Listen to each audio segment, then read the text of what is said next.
So good afternoon, everybody. I'm delighted to see you here. My name is Grace Edge, and on behalf of the National RPL in Higher Education project, I'm delighted to warmly welcome you to the RPL for Newcomers webinar. Our project is co-sponsored by the Technological Higher Education Association and the Irish Universities Association, and we're funded through the Human Capital Initiative. We're working collaboratively with 18 project leads based across 14 higher education institutions to mainstream and normalise RPL across our sector. And of course, we're working closely with our friends and colleagues right across education to do that. If you'd like to share what's happening at today's webinar, we'd love if you could use the hashtag RPL for Newcomers, and all the presentations and recordings of today's webinar will be available tomorrow on the THEA website, www.thea.ie/newcomers. Today's event has two parts. The first will look at the rationale for RPL and for newcomers and the experiences that newcomers have in accessing higher education and RPL. The second part will look at some of the practical solutions which have been developed by colleagues nationally and internationally to support the implementation of RPL and newcomers, and we'll finish off with a panel discussion. The Q&A is going to be open, so please feel free to pop your questions in there, and hopefully we'll be able to provide some answers and maybe some more questions during our panel discussion. Language and terminology are areas that have caused some confusion with RPL over the years. So as we're about to dive into this webinar, it might be useful for you to refer to the pilot framework for RPL in higher education, which I'm happy to report was agreed in principle across all of our 14 partner institutions earlier this year. A one-page summary is available on our Twitter at RPL_IRL and LinkedIn at recognition of prior learning accounts. RPL, sometimes referred to as validation of prior learning, PLAR, RPEL, APEL, is best described as a philosophy. We all learn everywhere and all the time. In our higher education institutions, RPL is described as a process by which prior learning is identified, assessed, and recognised as part of an institution's programmes, courses, modules on the national framework of qualifications. In particular, RPL is a way to give value to informal and non-formal learning. So, for example, on-the-job learning that we're all doing in our jobs, or training we've done that hasn't been certified, or indeed just the learning that we're doing every day just as part of our lives. RPL is an essential component of lifelong learning, widening participation, upskilling and reskilling. And people can use RPL for entry into a programme, for advanced entry, for credit or exemptions, and indeed for full awards. A fundamental principle of RPL is that you don't relearn the things you already know. And as a concept, RPL is for everyone. Of course, the focus of today's event is the benefits and practicalities of RPL for newcomers. And by that we mean refugees, people in refugee-like situations, and migrants. We know that the number of refugees and asylum seekers, displaced people, stateless persons who are seeking safety and new life opportunities has increased dramatically in recent years. And at the end of 2021, the total number of people worldwide who were forced to flee their homes was a staggering 89.3 million, the highest since World War II. Unsurprisingly, Ireland has been impacted by global migration trends, and amongst the challenges that are faced by newcomers in Ireland are obstacles to continuing their studies and accessing the labour market. And although newcomers are frequently well educated and highly skilled, their knowledge, skills and competencies may not always be recognised. English language may also be a challenge. As reported in a recent community needs analysis with refugees by our friends in the College Connect project, obstacles and complexities combine to create, quote, a highly convoluted maze to third level education that would be challenging for anyone to navigate. Not everyone coming to Ireland is in a position to verify their qualifications, or indeed they may not have formal qualifications. RPL may be able to help because it offers an alternative way to demonstrate what you know, understand and can do without having to start again from scratch. Because RPL takes account of all forms of learning, people without qualifications may still be able to demonstrate that they have relevant informal and non-formal learning, which could be a benefit as they try to access into or progress through higher education. So RPL can be a useful tool, for example, where someone did not complete their studies or were unable to sit exams. If someone has a lost certificate or it has been destroyed, If it can't be verified because of conflict, political or economic crisis in the home country, if someone, for example, participated in short courses, work placements, work-based learning, skills training that didn't lead to certification, or if someone has relevant informal learning, say, for example, from voluntary activities or simply from their lived experience. Given the crucial role which education can play in helping people settle in new countries, it's important that we gain a clearer understanding of the solutions RPL may offer in the Irish context. As a country, we're facing a skills shortage now and a war on talent, as it's referred to. So it's imperative that we harness the talent of all our people, and RPL can be a tool that can help us to do that. So I'm delighted today to bring together a collection of experts from Ireland and further afield to share with you their experiences of RPL for newcomers, the practical solutions they've developed through their work, and the potential for RPL to be utilised as a tool to support better integration here in Ireland in the future. Without further ado, I'm very pleased to introduce you to William Beausang, Assistant Secretary General in the Department for Further and Higher Education, Research, Innovation and Science, to make the opening remarks. So William, over to you.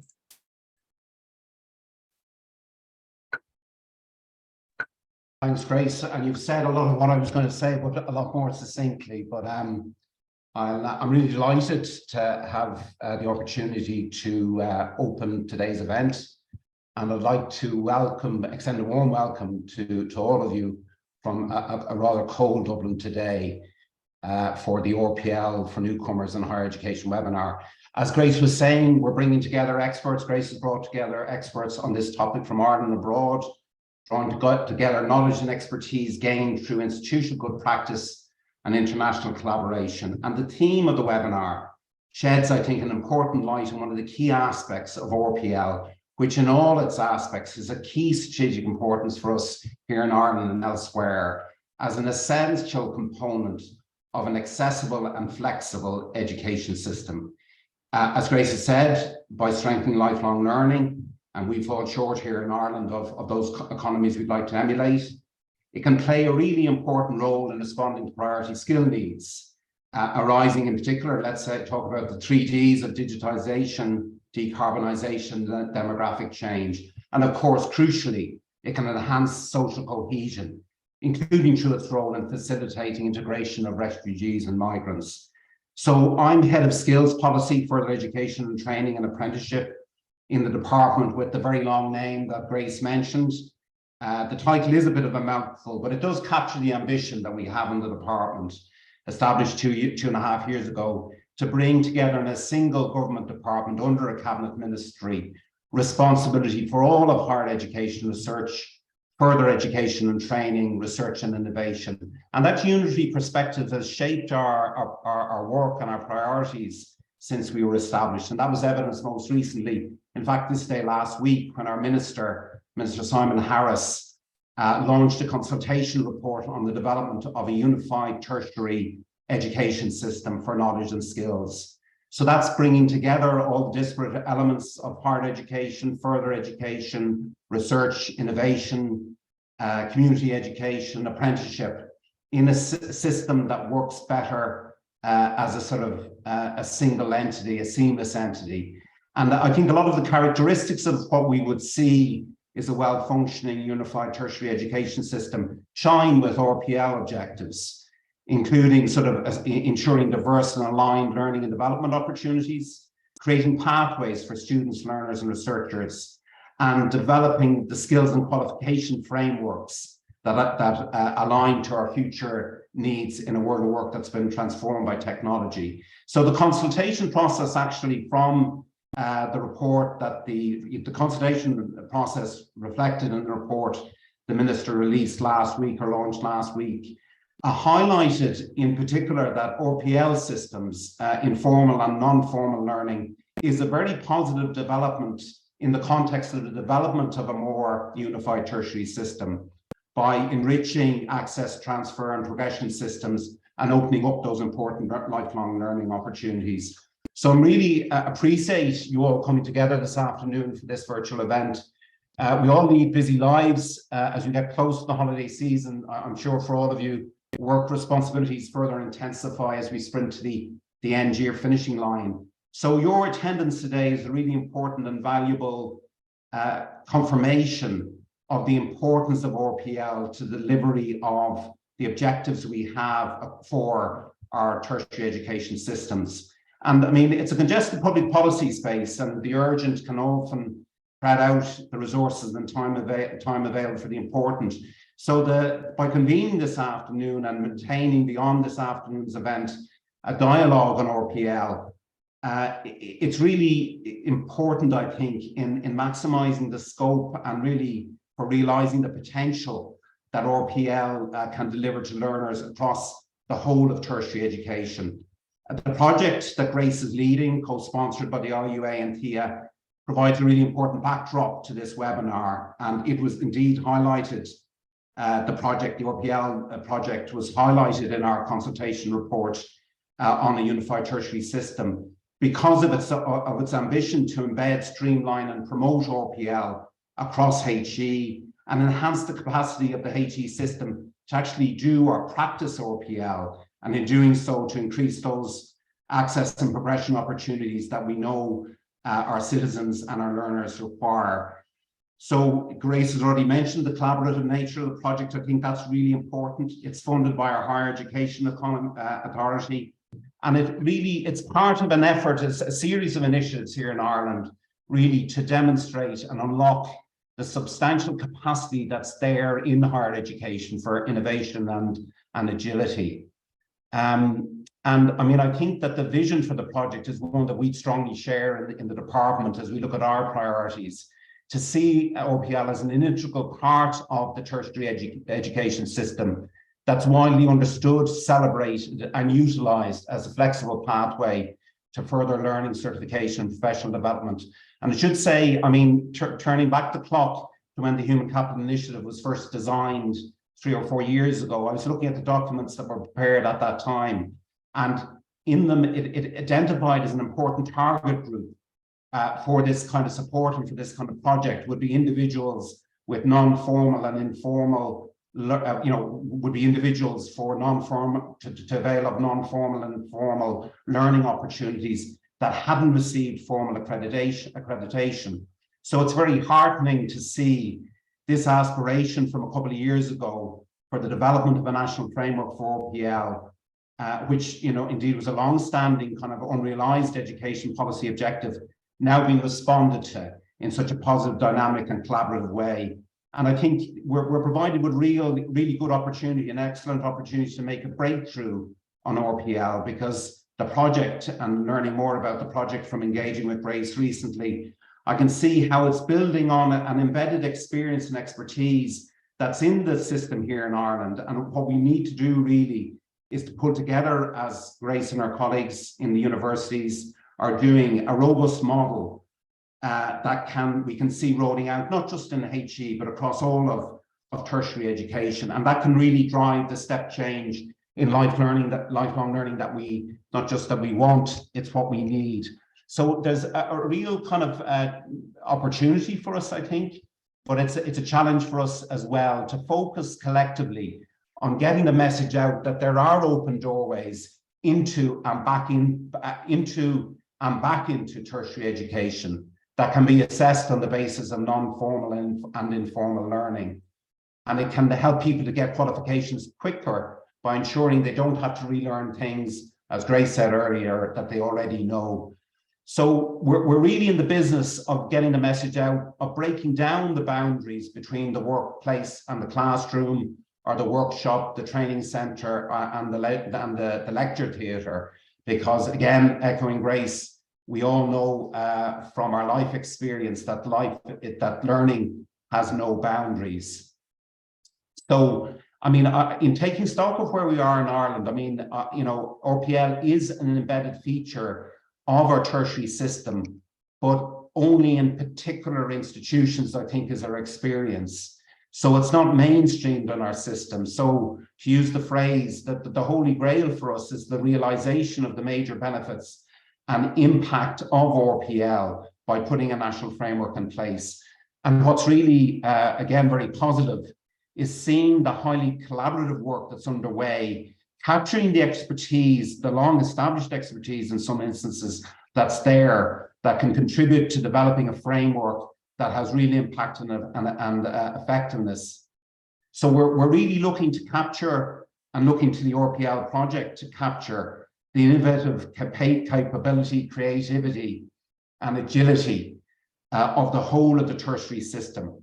But also, and this is a really important part, and I'm sure it'll come through in your discussions today, the important perspectives of potential users or beneficiaries of RPL and their representatives. And I know that they're attending and will be participating in today's webinar. So just before concluding and handing over to the virtual floor, I would like to thank all the speakers and participants, as well as the attendees of today's seminar, for sharing their expertise and being part of this process of dialogue that I think is so important to increasing awareness and knowledge of RPL and its potential. I think just to conclude, you know, just turning to the particular subject matter of the seminar, focusing on assisting newcomers, it really, as Grace has already said in our introduction, it provides us with a really strong opportunities to expedite and facilitate the integration process of newcomers into our society, into work, into the tertiary education system, and into full participation in our communities. So that really reinforces the compelling case that's there to build on the mobilization that clearly has already been achieved through the RPL project.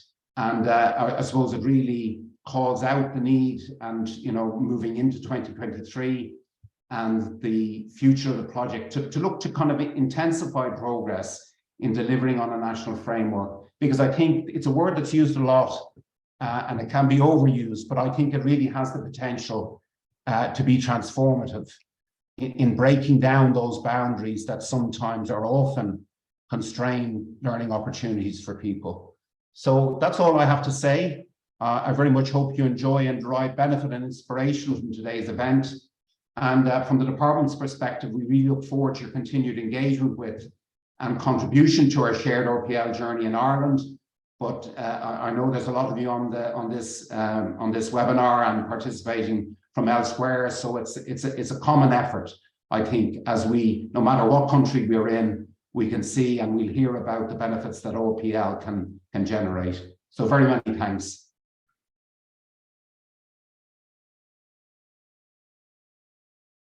Many thanks, William, for your contribution.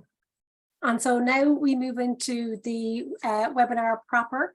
So I'm delighted to introduce you to Carme Royo, who's been the Executive Director of EUCEN, the European University Continuing Education Network, since 2008. One of EUCEN's main aims is to contribute to the social, economic and cultural life of Europe through the promotion and advancement of lifelong learning within higher education institutions in Europe and elsewhere. Part of her responsibilities are to work with the steering committee of EUCEN on the strategic positioning of the association at European level and coordinating relationships to external stakeholders. She also leads the development and management of European projects. She's a very busy lady, including, of course, the VINCE project, the validation for inclusion of new citizens of Europe project, which was a real inspiration to ourselves here in the National RPL project. Carme will lead out on the first part of our webinar, which addresses why RPL for newcomers is important. And this part also explores the role of RPL from a newcomer's perspective, including what happens after RPL. So Carme, the floor is yours. Thank you very much, Grace, and thank you for inviting me in this today to your webinar. I'm delighted to be here, and I will try to be sharp and quick. So I would like to introduce why RPL, or validation, we normally use validation of prior learning, is a topic important for EUCEN. And I would like to explain that we are the European University Continuing Education Network. We are an association for profit, and we have an office in Barcelona. I won't go far long in that. and we have around 160 members, all universities or universities of applied sciences. And the mission, Grace has been nice to introduce me and to explain.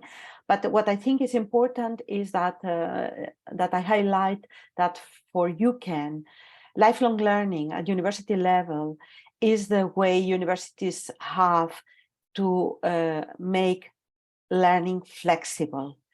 And if we are talking about flexible learning at university level, definitely we need to be looking into recognition or validation of prior learning, because that is one of the most powerful tools that make learning flexible, that allows us to use this flexibility that sometimes universities don't have. And that's why we are so interested, and we've been working on the topic for many, many years. What is validation of prior learning? So validation of prior learning is a tool that was promoted and supported by the European Union and all member states. That the idea was to enable educational institutions to recognize learning wherever it has taken place, if it's in the framework of based of outcomes or results, but not on the way these outcomes have been obtained, really. And learning happens outside the classroom as well as inside. It happens across a range of activities at various times and through a life of any individual. And I would like to ask very innocently and very, well, without interrupting the presentation, for you to reflect a couple of questions. And the first one would be, if there is anybody in the audience that could say, no, I have not learned anything during in the last week of my life. Is anybody capable of saying that? And if you all, I think that everybody will say, yes, something, I've learned something. Where have you learned it? Have you really learned it in a classroom, or have you learned it through other means like social media, with your colleagues, with your community, your partner, maybe even your children have told you something? I have learned a lot of things, especially connected to internet and to social media and so on, through my children. So I would say that everybody learns continuously, and I hope that that stays like this forever for everybody. So in this case, you can realize how validation or recognition of prior learning is so important, because it's something that we all do. And very, very quickly, I will tell you that we have done lots of projects and been involved in lots of projects connected to recognition and validation of prior learning since 2001 onwards. We've done these projects which were more strategic about framework of recognition of prior learning, how to implement it and so on, testing how that was working in different countries. And then we were invited to participate in other people's projects. I list this one in here because it was looking into disadvantaged groups like migrants, and because of the nature of today's meeting, I thought it could be interesting. Then we did also ObserveNet, which was developing a network and tools for professionals who are actually implementing recognition and validation of prior learning. Then we did our famous BEANS project, which was focusing specifically on migrants and refugees. And yes, and then currently we are a member of an expert board of a project called Transval EU, which is looking into the validation of transversal skills. But I think that the most important thing for today is to look into BEANS, because we really were focusing specifically on migrants and refugees when we designed and when we implemented this project. And why BEANS? Why did we start working on this in the year 2016? We wrote it we started writing it at the end of 2015, and we started working on it in 2016. Why? So I think that everybody will remember a very, very famous photograph that impacted the whole world. That was September 2015. And I think that it was an image that made a big impact for everybody. For me, definitely. And I hope that this photograph, unfortunately, probably sounds familiar to you. This was only a small sample of what was happening in 2015. But this photograph finally made everybody understand the magnitude of the situation that Europe was happening in the world, and Europe finally realized, well, we need to do something and we need to change our policies. And EUCEN in that moment thought, okay, we are accepting now newcomers, refugees in our countries, but it's something else that we should be doing. And it's not enough with accepting them. What we need to do is to help them and to give them back their dignity and a chance. And we genuinely thought that validation of prior learning, and it was a tool. It was really the tool that we needed at that moment to act fast and to make sure that all these individuals traveling to Europe could have help and a chance. And we prepared this proposal, we submitted, and we succeed, and we got the money from the European Commission to work on this project. And the first thing that we did was research. We started talking to NGOs, to associations, and any person who was connected to refugees and migrants. And we were talking to also refugees and migrants and discovering what was happening, how they felt when they were living in their countries, why they decided to travel miles and miles away, what was their condition. And we came with this kind of summary diagram that we prepared in 2017. And this summarizes very fast the challenges or barriers and the mitigating factors or positive points of an individual that decides to move from their country into very precarious conditions and move into Europe and into a foreign country that welcomes them. So I won't actually go through this diagram in detail. I think that because you will have the slides, you can actually look at it carefully. But the only thing I want to point out before I move into the next slide is that we need to think a little bit why people leave their country with nothing, why they leave their houses, why they leave their family, why they leave everything. And I don't think it's like because they want to have an adventure. It's because the situation in their country is so bad. They risk everything because they think it's going to be better.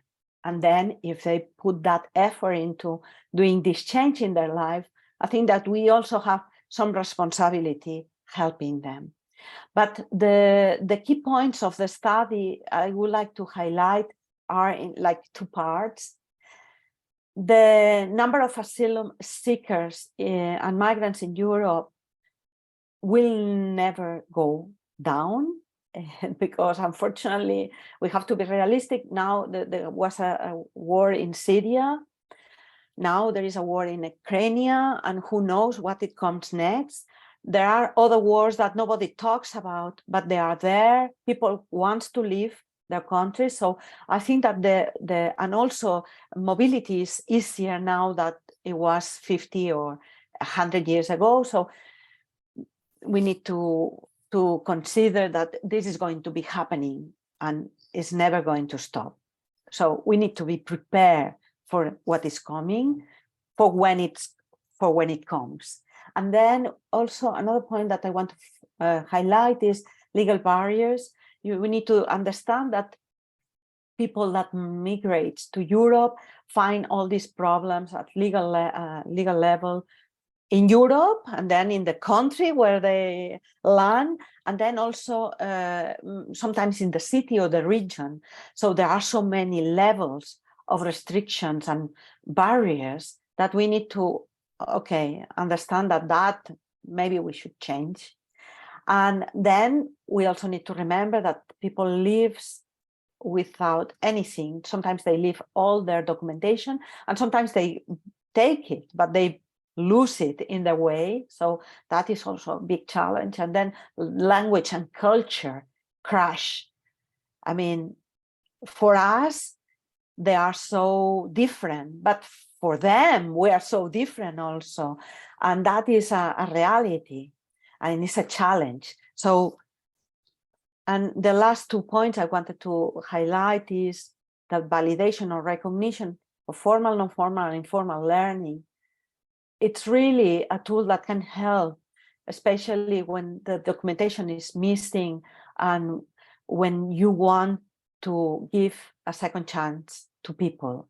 And the problem that we face is that if newcomers go through validation and recognition of prior learning, the staff that is attending them might not be prepared for unconventional candidates. So we need to prepare the staff that will be working and helping migrants and refugees, and make sure that they understand that that candidate is different from a national candidate who, well, wants to do the process, which is very good. And I think that recognition of prior learning should be done transversally for everybody, but the situation of migrants is quite different.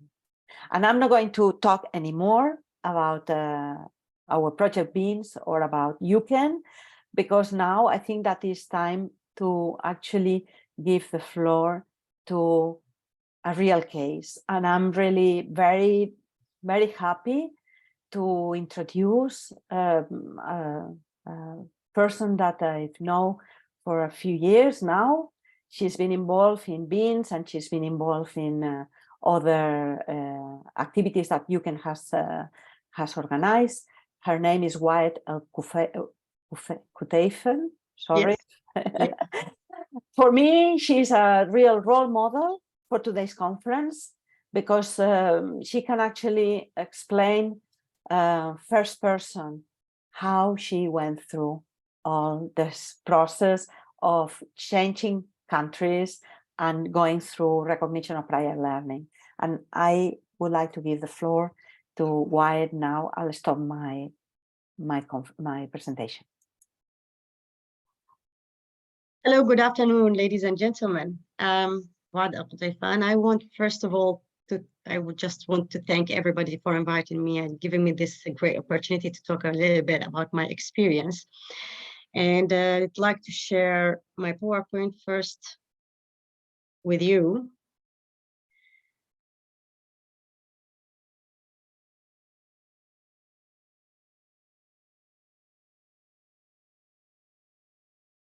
Yes. Okay, as I said, I'm Waed Kuteifan. I was born in Syria in 1981. So don't bother yourself making, doing the calculation. I'm 41 years old. I'm a mother of two. My previous education, I studied English literature at Damascus University. I was graduated in 2005. It was 4 years academic study. I taught in Syria, Saudi Arabia, and Jordan. And I also, now I'm teaching in the Netherlands, of course. I came to the Netherlands in June 2014. I'm also a chairman for the Phonics Foundation, and I will talk about it a bit later. I studied here in the Netherlands in the University of Applied Science in Utrecht, teacher education in English, and I'm currently teaching at a secondary school here in the Netherlands. Yeah, as a newcomer, yeah, there was a lot of difficulties, and it was a bit like a dilemma for me.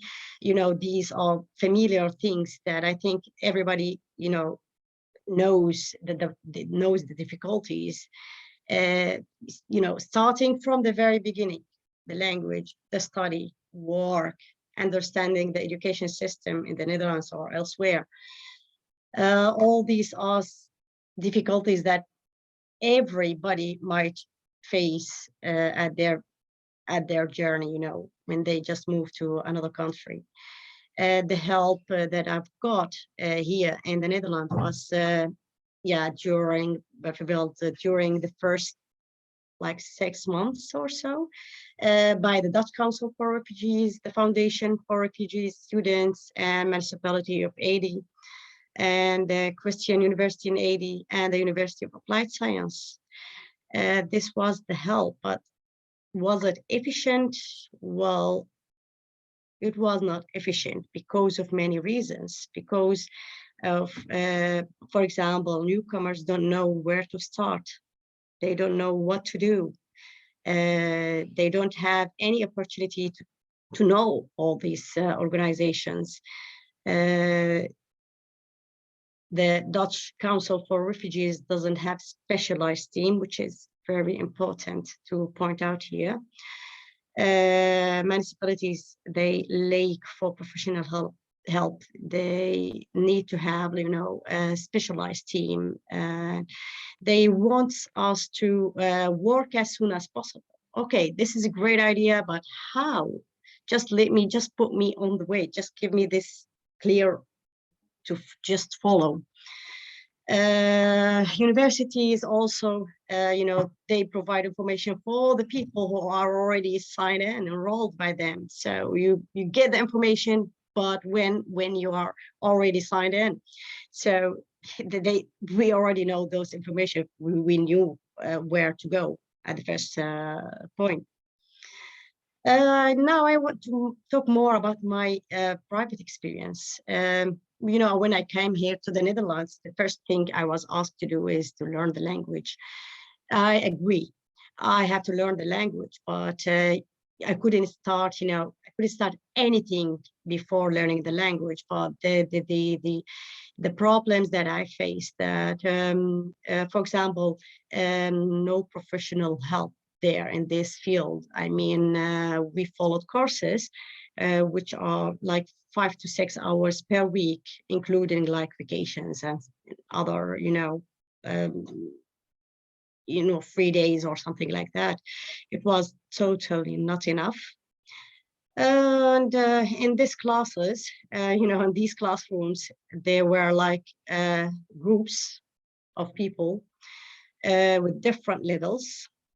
And there was one main teacher and another volunteers, which are not really trained to teach those people. You know, they are not second language teachers. This is, of course, time consuming because it costs me a lot of time to just pass and know where to go and where to start.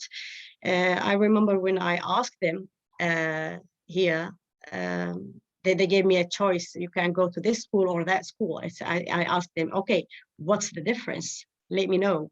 They said, oh, there's no difference. You can just choose the one which is closer to your home.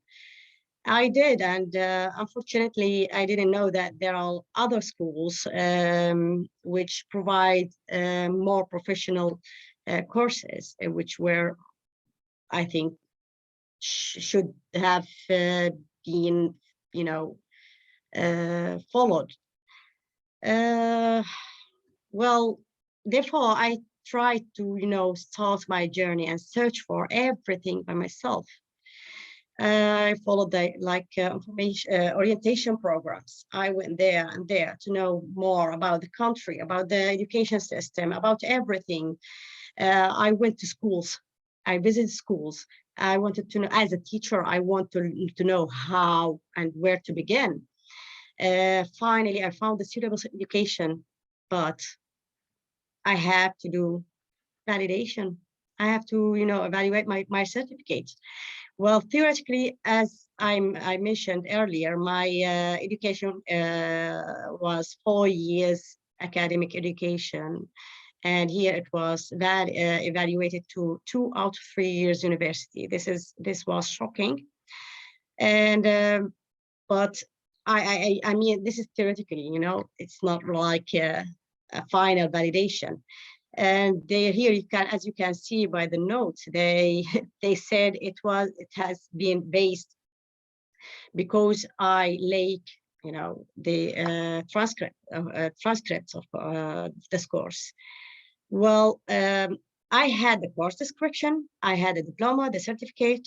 I was lucky. I was one of the luckiest people to have those papers, because, as you know, many people don't have those papers. I can mention an example, like majority of people who drowned in the sea while fleeing to the other countries. They lost everything, including papers and everything. So yeah, I consider myself lucky here. But in practical, I had to start all over again. From the first year, I had to, I changed my mind. I didn't want to go to the university. I mean, the theoretical one.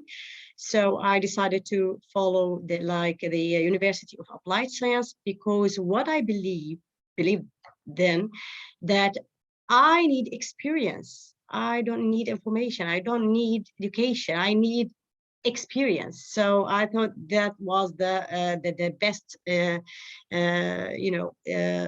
best thing to choose. Well, the first year, all the courses are no exemptions, although I've made, many subjects which are similar. I got bored learning those things all over again. So I asked them, for example, for one test, I asked them, okay, I made this course for 4 years. I followed this course for 4 years and I passed them all. And they said, oh, okay, well, yeah, we're not sure. We don't know. You're the first, Syrian student here, so you had to do it. We're not sure. So I had to do it. I passed. Then the second year, they gave me a few exemptions. And the third year, I knew all the tricks and I knew how to fight for my right. And, I got more exemptions. Yes, unfortunately, I have to follow 4 years, but it did work. I just, went through all those difficulties and I succeeded. Therefore, I decided, going through all these difficulties and hardships, I decided to start my own foundation to help people, other newcomers. So this is my foundation, Phoenix. As you can see here, you can see the tulip. This is it's known here in the Netherlands, and here we are the Phoenix bird, who are going to rise from the tulip, from here, from the land, from this country. And so I shared my experience with everybody. I gave advices, and other people, of course, in my foundation. And I tried, to just help them not to go through all this, convoluted routes, and not to suffer, and they don't have to endure such a pain. I wanted to make it short, and let them know, yeah, okay, you need to go there. You have to be quick, and maybe it's more efficient to do this and that. Well, now I want to talk more about, the situation now in this country. I admit that there are more available information about education now and validation. But no fake, validation is agreed upon in the principle, but not all the universities take it into consideration. Most of the time, students have to start all over again. However, exceptions are sometimes granted. As I mentioned, if you ask for it, if you know that you are you can ask for it, you get it. So yeah, exemptions has to be, requested for each subject. It's time consuming, and I think there should be more like other flexibility in it. There should be flexibility in this, regarding this issue. These problems, I think, because the staff here are not well trained, or they don't have any idea about the differences. I can mention one difference, which is the different grading system. For example, here in Syria, we don't have the grade point average in all the universities. We have pass and fail. Here I can just mention that you can rule here. They made their best to base their equivalation or their efforts here on the skills, not on the paper. It's not based on the papers that you have. So as I said, you can break the routine. They searched, they studied cases, they talked to people like me, they invited people, they talked to them, they hold conferences, they found solutions and tools, which I think later we'll talk about it. Carme will talk about it. The most important thing, they recognized learning framework was based on the outcomes and not the way the outcomes have been achieved or obtained. So I think now Carme can just, I will give the floor to Carme to talk more about the VINS, which in my opinion was a great, they have done their best to, to achieve which is not what is not achievable for many people. I have to stop sharing my Thank you very much. Thank you very much, Carme. I tried to be a little bit, just short. Just short, because if I want to talk about other difficulties, it will take like days or months, especially inside during the education itself, because it's not, it didn't stop there. Yeah. We have other issues, and I want to thank you really for your efforts, for everything you have done for us, and you made our life easier. No, I only want to say that for me, you are an inspiration, you know that. Yeah, thank you very much. I only want to share one more screen, and then I can also explain a little bit about the tools very briefly, because I have the impression that maybe Jean-Marie will talk about tools also. But I only wanted to show this slide to you, because I would like to tell you, from my point of view, what is really, why is important. And there are like 6 or 7 big points that I would like to highlight.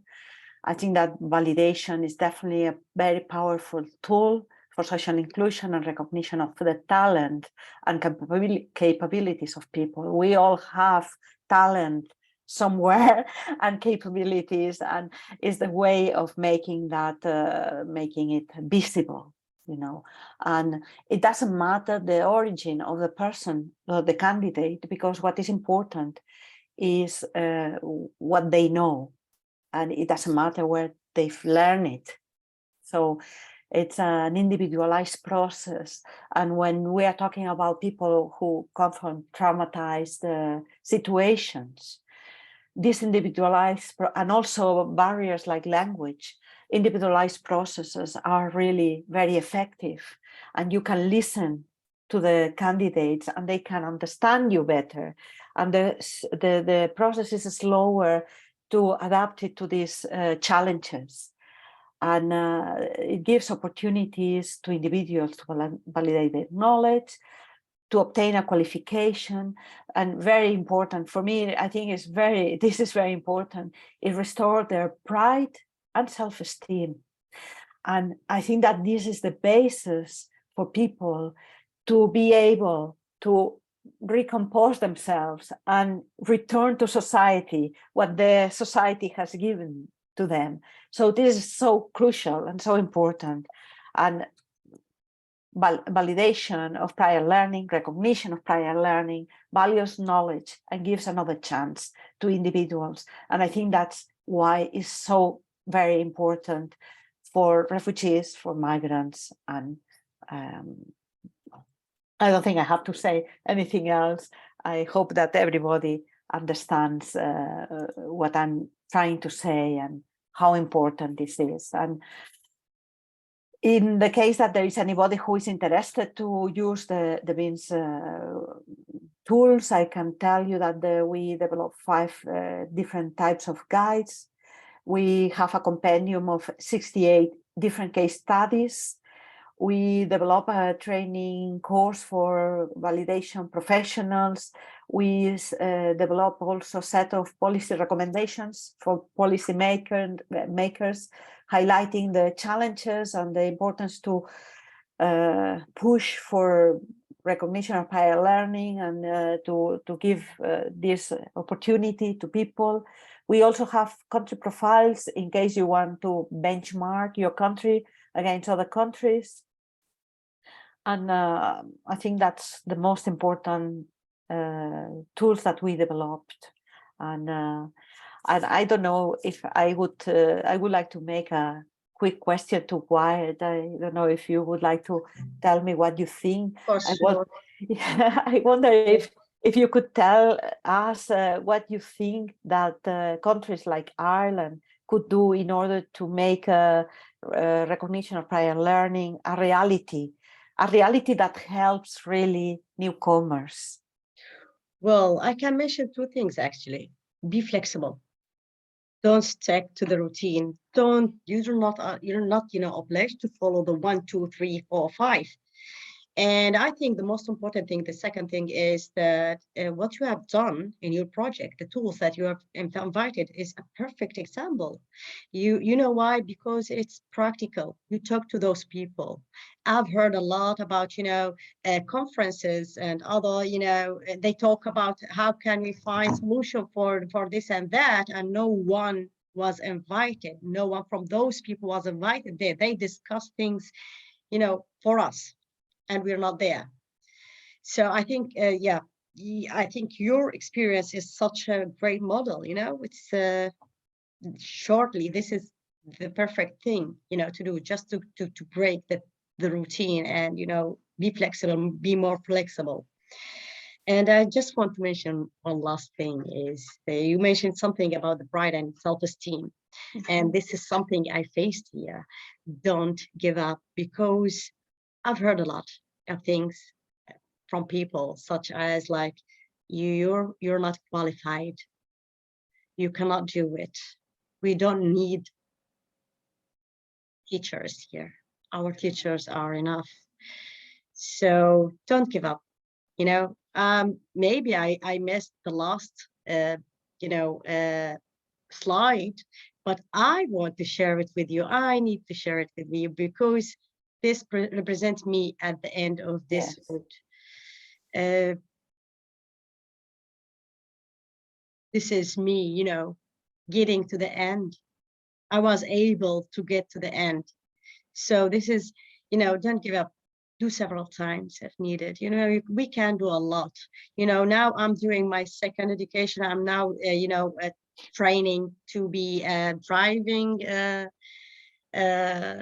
Also to give lessons to driving lessons, and I'm not going to stop there. I'm not going to stop there. I'm going to just go. Why I'm not going to listen to those people, but yes. No, I was wondering how many people have contacted you through the foundation since you. Oh well, I cannot say that, because it's not only contact here in my city, but it's also via social media. We have Facebook pages, we have WhatsApp also groups, so I cannot count it. I don't know exactly. So and we share our stories also, like on Facebook. What about do you actually receive questions and people from different who are located in different countries, or basically only from Netherlands? Most of them from the Netherlands, but they contacted me from Germany also. I couldn't give, that much help because it's different in each country. Yes. But I can, just let them know the route, let them know how to start. Just search, look everywhere, and don't hesitate to ask. Just ask. And probably only if you give them like courage, if you encourage them to have courage, that is so important anyway. Exactly. I've heard it a lot from people. They say that this positivity that we need. And I was really happy to hear this word. This was enough for me. Yeah. This was enough for me. Yes. Yeah. And I want to ask actually, Carme.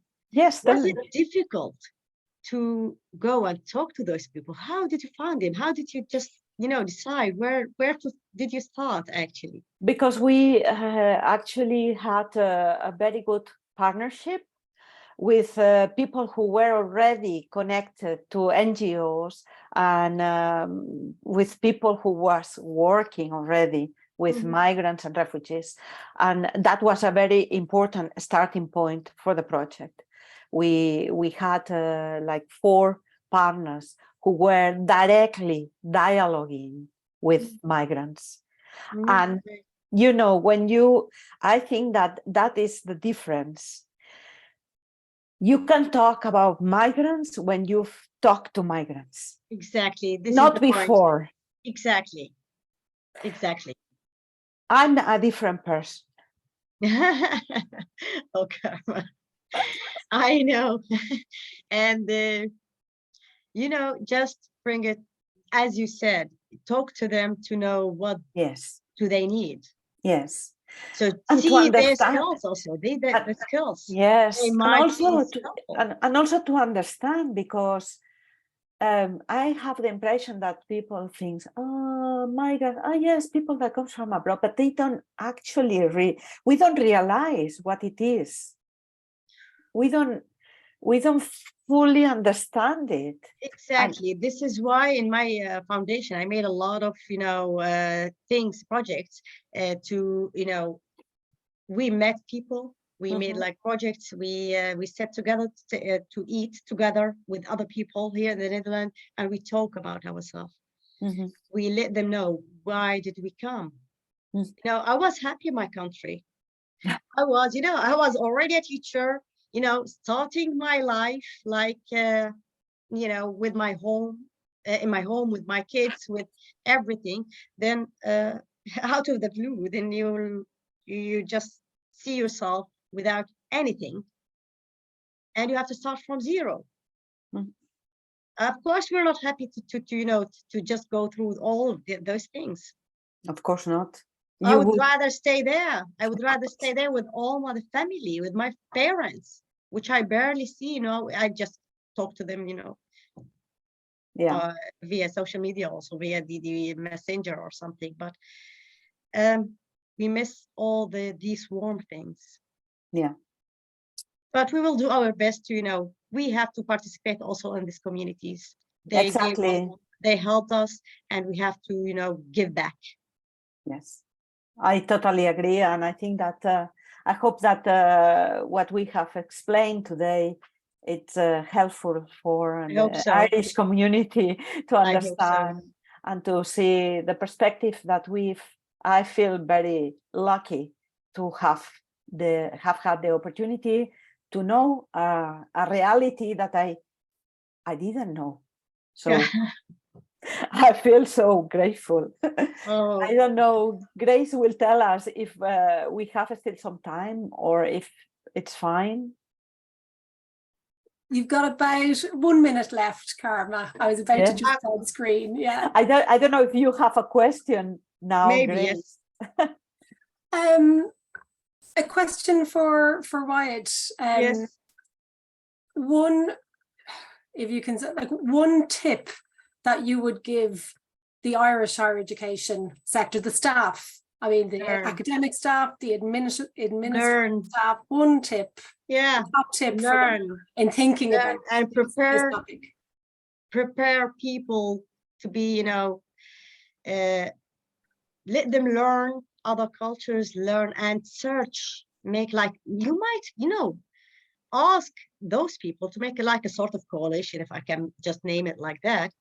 And you can sit with them and talk to them and know, for example, examine those certifications, those diplomas, okay, how is this education system in your country? Is it suitable? Is it what? Talk and learn more about them. It's not only us that we have to learn. You have to learn also about us too. We have to come, together to one point where we can just, make it more efficient and beneficent. Yeah. Thank you, Waed. You're welcome. Thank you very much. Thanks a lot, everybody. Thank you. Super. Thanks to you both for a really powerful presentation, and I'm sure quite moving presentation as well. And I think it's a great jumping off point for our next speaker, who will round off part one of the webinar. So I'd really like to introduce you to Charlotte Byrne from the Irish Refugee Council. Charlotte is the education officer there, and she's involved in supporting students into post-leaving certificate and third level education, and she works with higher education institutions around scholarships and of course the University of Sanctuary Initiative. The Irish Refugee Council is the only NGO providing dedicated support for access to third level in the sector, with generous support of donors, funders, including the Community Foundation of Ireland. And myself and Charlotte seem to be a pair that keep crossing paths, no matter what role I'm in. I always seem to be knocking on her door, so thank you for keeping it open, Charlotte. Charlotte will speak to the challenges that newcomers face here in Ireland, and particularly some of the students that she's worked with, and some of the issues they've had around the recognition of qualifications, and of course the potential that she sees for RPL in the Irish context. So Charlotte, over to you. Thanks very much, Grace. They say you can't get rid of a bad thing, so I think that's possibly why we keep popping up into each other's lives. I would like to start actually by thanking Waed and Carme. I found that really useful to hear what's going on in other countries. And I didn't miss the fact that the Dutch Refugee Council didn't seem to be hugely supportive to Waed there. And it made me wonder about how useful the Irish Refugee Council are to people over here. We get some very good feedback, so I know we do good work, but it does make you wonder. I have occasionally looked at the websites of other refugee councils to see what they're doing in the area of education for comparison purposes. But actually something I wanted to say before I jump in here is that yesterday I was in Maynooth University and I was just helping celebrate their Sanctuary Scholars. And it was great to hear their stories and the impact that Sanctuary scholarships have on people in their lives, and giving them the confidence that Waed referred to there. But we were talking about today, and I was saying that I was really nervous about talking and presenting today, which is really strange because I talk a lot and I've presented a lot. And as I drove home, I realized why I was nervous. And the reason I was feeling so nervous is that because I felt on such unstable ground. Normally when you're presenting, you know a lot about what you're talking about, or at least you should, and you are confident about what you're saying. But I was thinking to myself, I don't know enough about RPL, and that's why I'm feeling uncomfortable, I suppose. But I then realized that that's the very point of today. The very point of today is to admit and acknowledge that we don't know enough about RPL. I particularly like Carme's word validation. I really like that. Also, Waed, her comment reminded me of nothing about us without us. So all of these hot tips that I'm taking on board now from Carme and Waed today will go into my memory bank. So yes, I think it's a great time to have this conversation, and thank you, Grace, for pulling it all together. I hope that in the Irish context we can learn from what's been happening in the Netherlands and in Europe. So I am, for the benefit of people not from Ireland, I'm just going to say a few quick words about the Irish Refugee Council and about the work we do in education. And it's just to kind of situate where I'm coming from, because as I've already admitted, I know very little about RPL. I'm here to present some experiences of people and the lack of RPL, I suppose, in Ireland. And I'm very looking forward to hearing the second panel talking about practical solutions. So I'm here to learn, much like many people in the audience, I'm sure. So a quick word about the Irish Refugee Council. It's 30 years old this year. We were going to have a party, but we just haven't had time to organise it, so maybe another day. We were formally registered in 1992.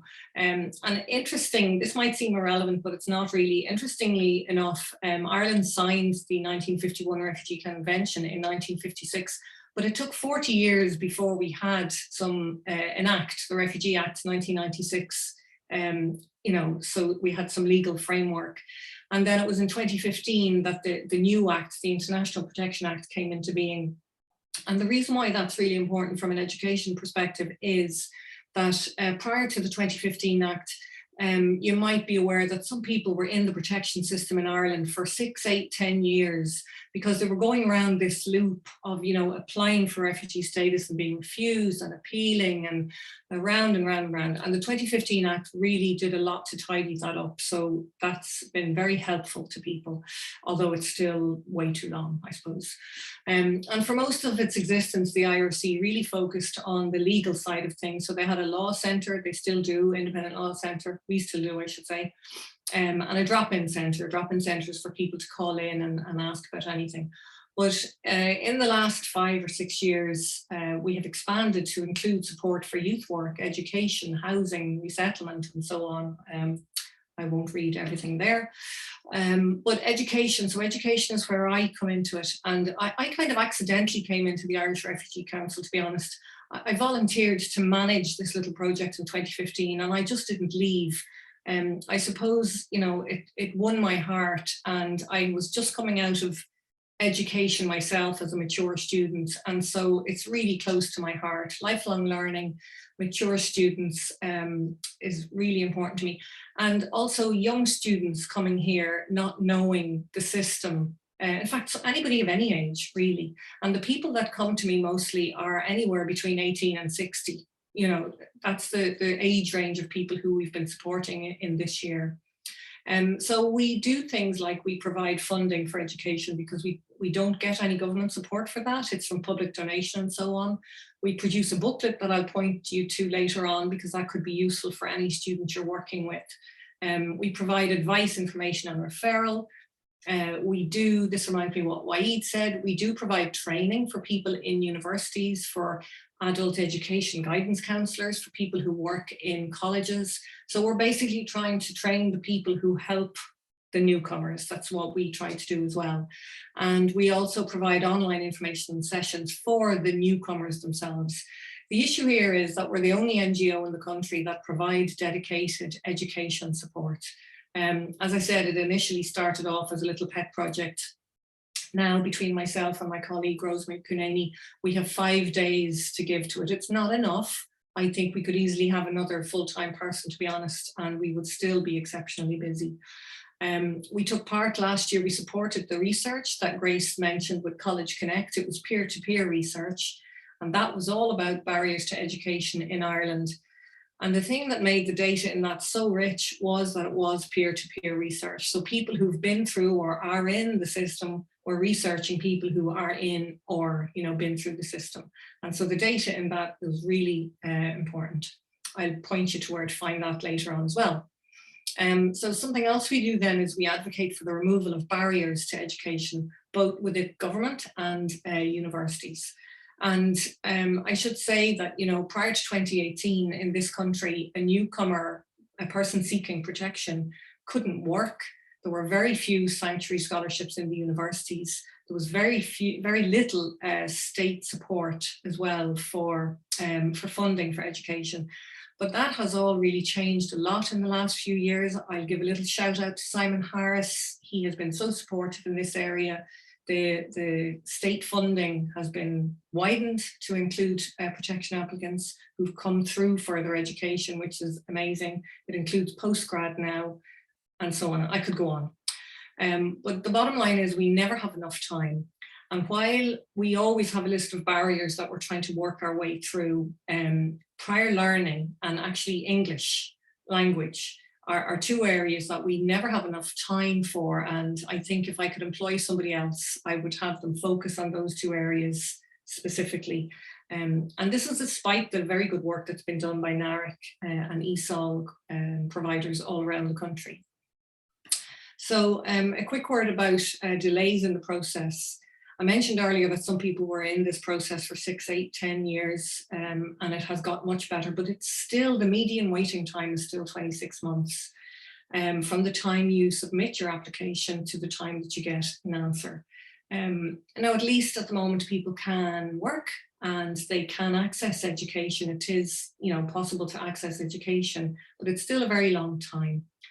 And something else that Waed said that I noticed from one of the students talking yesterday was that they had completely lost their sense of identity, and it was only when they got back into education and they had an identity and they could, walk tall again. So education is really important for so many people. I'm sure I'm talking to the converted. So I'm going to present to you a couple of real life examples of people who have been trying to get their prior learning recognised. But before I do that, I might ask you all just to use your imagination and maybe just, close your eyes if it helps. But imagine that you have worked really hard and you've got your degree, and then you've worked for 10 years in your specialised area, and then you have to leave your country and you go to another country, and they don't accept your work experience and they don't accept your degree because you can't prove any of it. So you decide, okay, I'll get some education here that they will accept, and you try to do a master's. And that, you can't do a master's because nobody will recognise your degree. So then you think, okay, to hell with that, I'll start from the very beginning, I'll go and do a degree all over again, but you can't get funding for the degree because you already have a degree that nobody is recognising. It's a catch-22 and you go round in circles.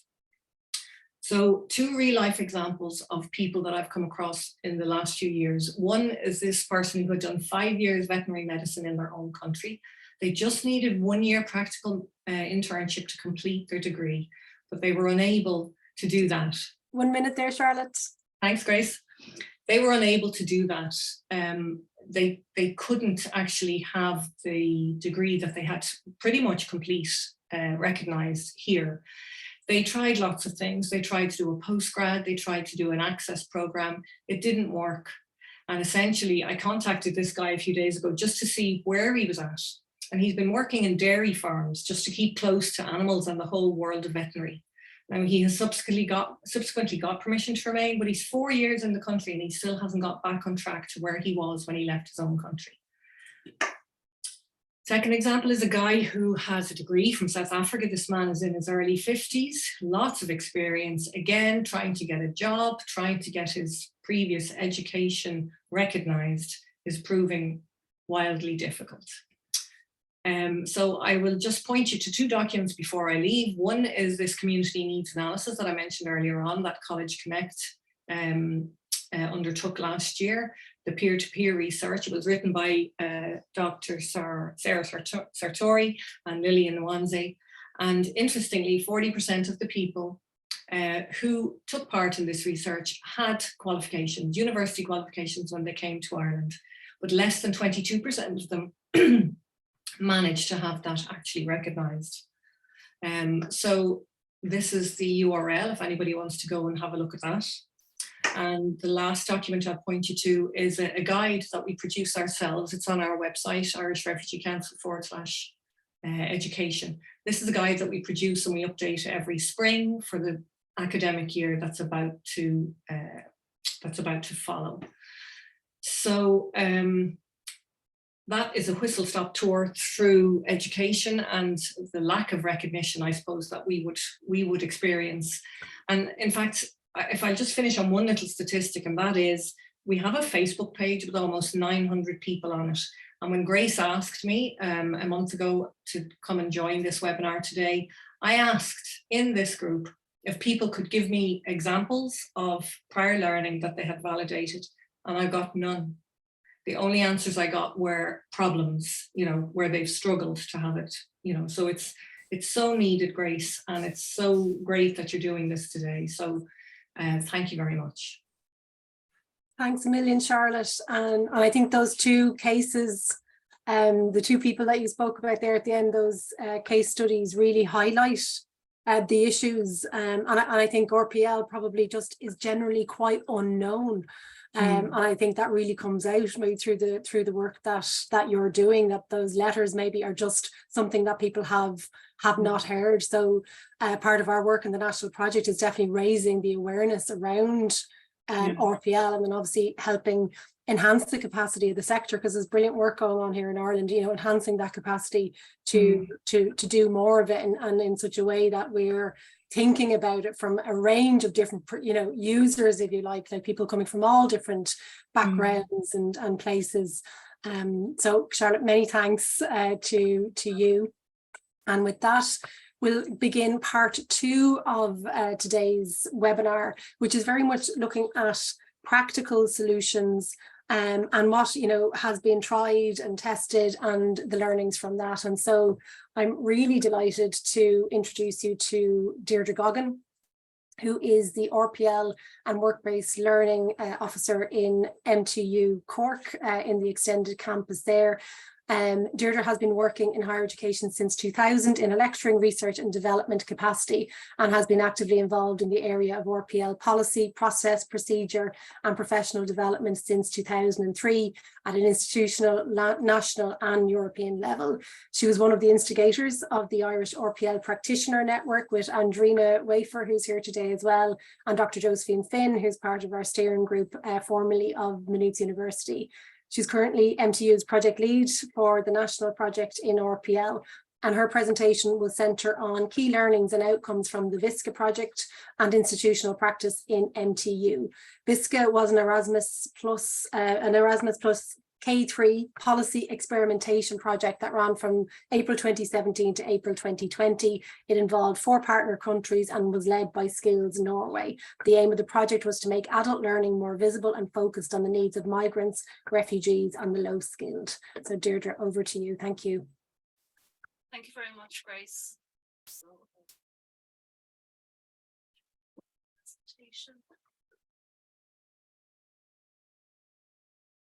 So as Grace has mentioned, today I'm going to look at the key learnings and outcomes from the VISCA project, and also to briefly look at RPL and MTU in the context of newcomers.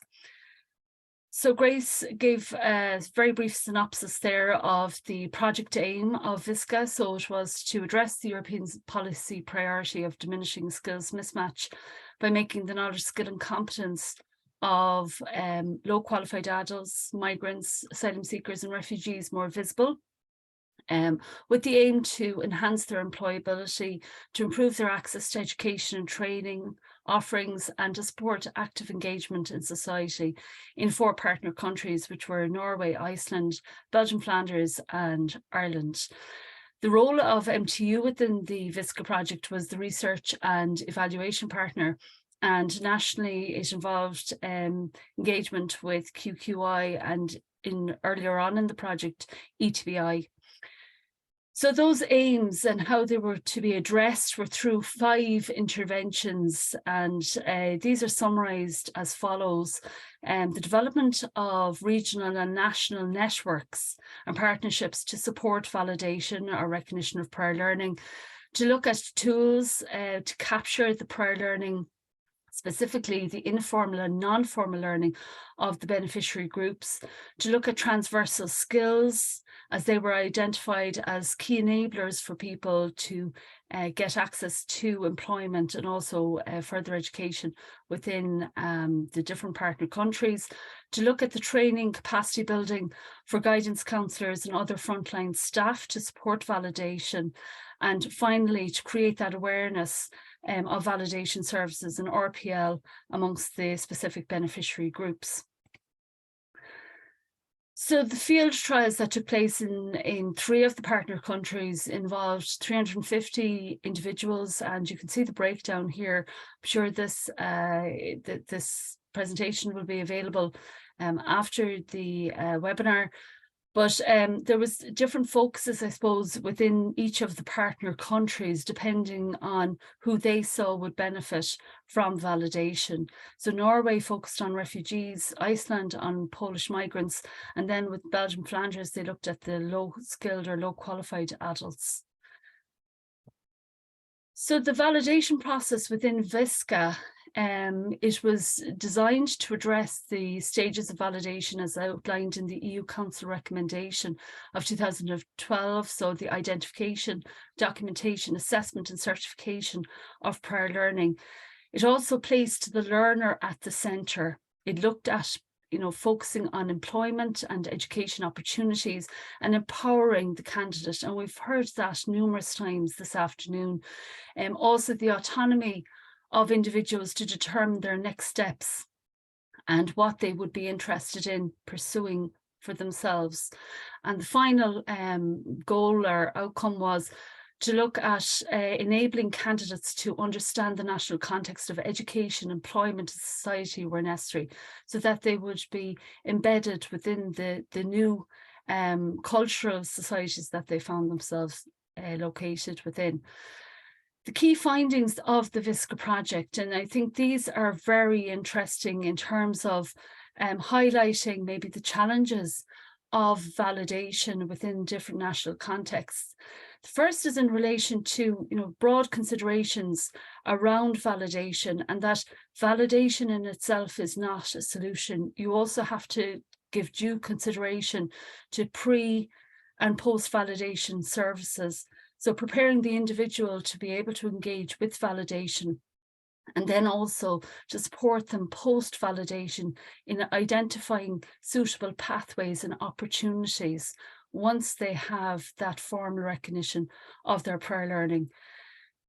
Second issue was in relation to the independent use of tools and also language proficiency that was required for individuals to engage in further education or employment within the different national contexts.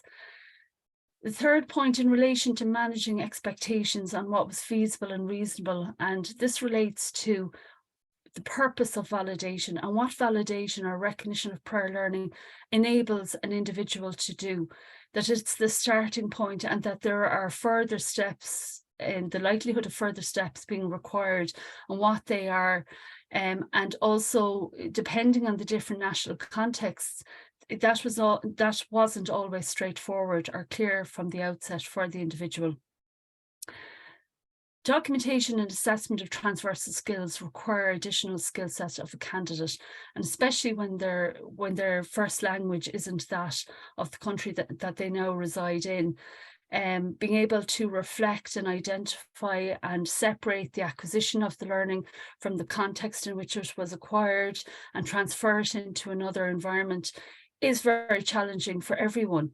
And to realise that additional supports may actually be required to unlock that awareness and self-awareness.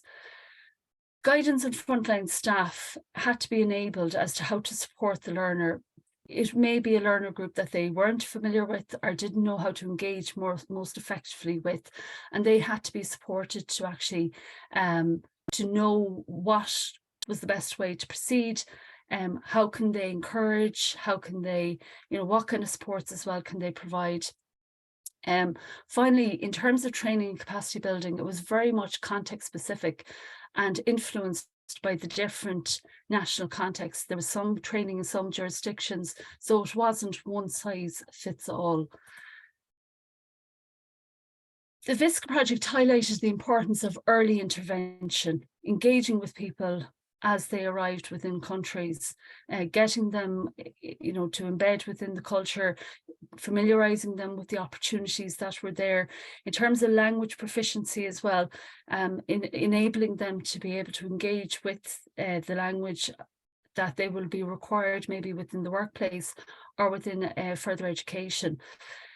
Final point, in terms of validation, through the project, sometimes we felt that we were doing the best that we possibly could, but not everyone was ready to engage with validation. And I think it was important to acknowledge that. And it was one of the key outcomes of the project that we realized that just because we're ready to engage doesn't mean that the individual is ready to engage with validation, that they have a lot of other priorities going on.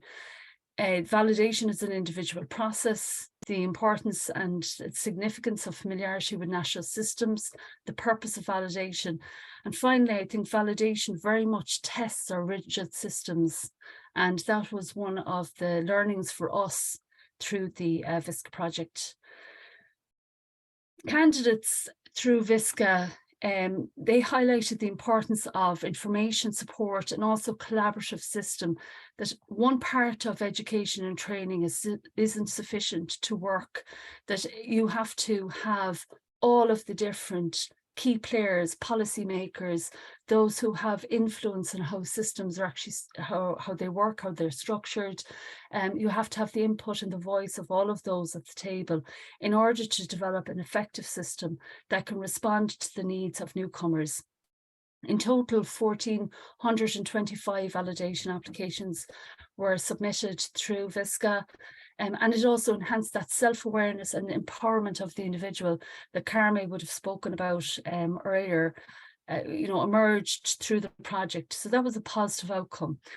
As it was a K3 policy experimentation project, we had to focus on the policy impacts.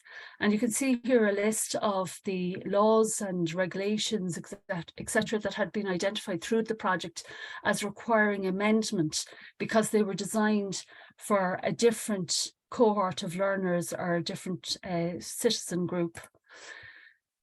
So just briefly looking at RPL and MTU and in the context of newcomers, I suppose the one thing that I would like to focus on is about that flexibility to be able to respond to those who arrive with prior learning in all its guises, for the prior formal, being able to refer to NARIC, but also to think outside the box and look at the prior learning and how you can gauge, have they that learning, regardless of whether they have paperwork or not.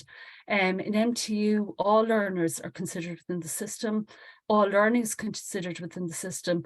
All disciplines, programs and levels, it has relevance within. And also looking at those pathways, opportunities, looking at beyond qualifications, that empowerment is so important when you're looking at those with prior learning, seeking formal recognition for that learning so that they are able to identify future opportunities. RPL is not a responsibility of one individual within our university. It's a responsibility of all staff, regardless of whether they're administrative or academic. They have a responsibility to know that RPL and validation is available and where people can go in order to get further information and to get formal recognition for what they already have. In addition to support for the learner, there's also support for staff, and that goes back to the learning of VISCA, that staff have to be supported and enabled in order to know how they can best inform and support learners. And finally, that would feed in very much to the staff development that we have a responsibility to provide within the university to ensure that people are able to deal with any queries that would arrive, regardless of the pathway, the background, and the individual who's seeking further opportunities. So I'd like to thank you for your attention, and I'll hand you back to Grace. So thank you very much. Thanks so much, Deirdre, for sharing that, the learnings and the findings from VISCA and your work in MTU.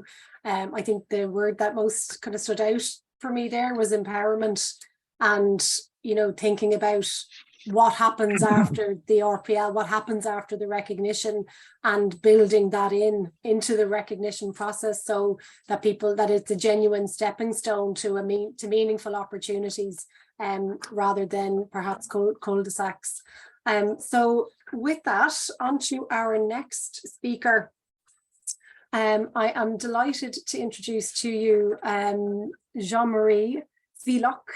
Jean-Marie is an electronic engineer and holds a PhD in computer science. He taught at the University of Western Brittany until 2012. He's been vice rector for lifelong learning in that university and also in charge of academic affairs up to 2012. He's been president of the French National University Continuing Education Network between 2005 and 2012, and he's also been an active member of the EUCEN steering committee. He's obviously a busy guy and able to multitask for sure. He's been working in the area of adult education since 1979 and is involved in several European projects, mainly on RPL, HEI cooperation and higher education strategy, and his main interests are RPL, social economy, access, management of university continuing education units, and more generally in strategies and policies for cooperation and the development of lifelong learning. Jean-Marie came on our radar and was introduced to us by Carme because he was involved in the VINS project. So he will be sharing his learnings and insights as an academic RPL practitioner from that project. So Jean-Marie, over to you. Oh, thank you very much for this very nice introduction. I will share my presentation. I hope it's okay. I hope it's okay. So I was involved in this project and for a long time involved in recognition of prior learning, mainly in France at national level and in European project too. So what I want to share with you with this presentation, I agree with the previous conclusion of our colleagues. Our learnings from this project are more or less the same. As Carme said at the beginning of this webinar, the validation of non-formal and informal learning is a very, very important tool to integrate newcomers when they arrive in country, mainly in higher education, but also in secondary education and VET too, and vocational education and training. This tool can be used at all the levels. Reconciliation learning is a powerful tool for social and professional inclusion. It's sure for, I think, all of us. It doesn't matter the candidate origin and background. This is the main importance, because we can introduce person in this process whatever they arrived, and it is also an individualized process, and in this process give a second chance for all the people, even if they have stopped their studies for different reasons, or if they want to progress in their career. So the VINS project between 2017 and 2019 was based on interviews of newcomers, as Waed have explained previously, interviews of NGO and association involved in migrants and newcomers welcoming, and also of interviews of higher education staff involved in validation procedures in different countries. And what we have thought, it was so different from different countries at different level of regulation for reconciliation prior learning, starting from zero to a complete possibility to validate all the full diploma, like in my country. And I work a lot on this process in France. The project was based also on peer learning sessions, so that we can share with all the colleagues how we do and our best practices. We have mobilized NGOs and higher education institutions from 10 different countries, as you saw here.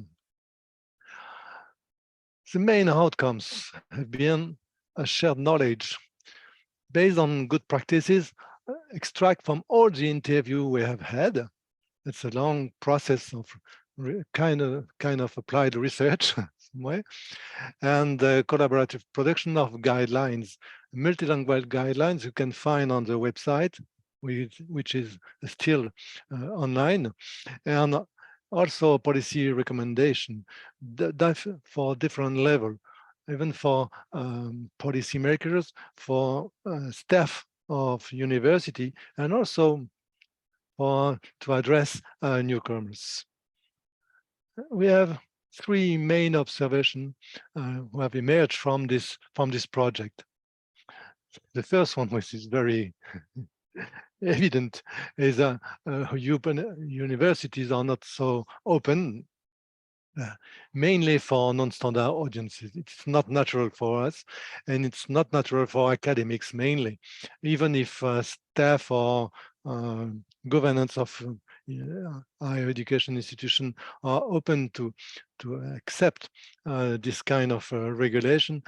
Some academics are very against this process, and they want, as Waed have explained previously, they want that all the students follow all the courses from the beginning, even if they have already the diploma in another country in the same domain.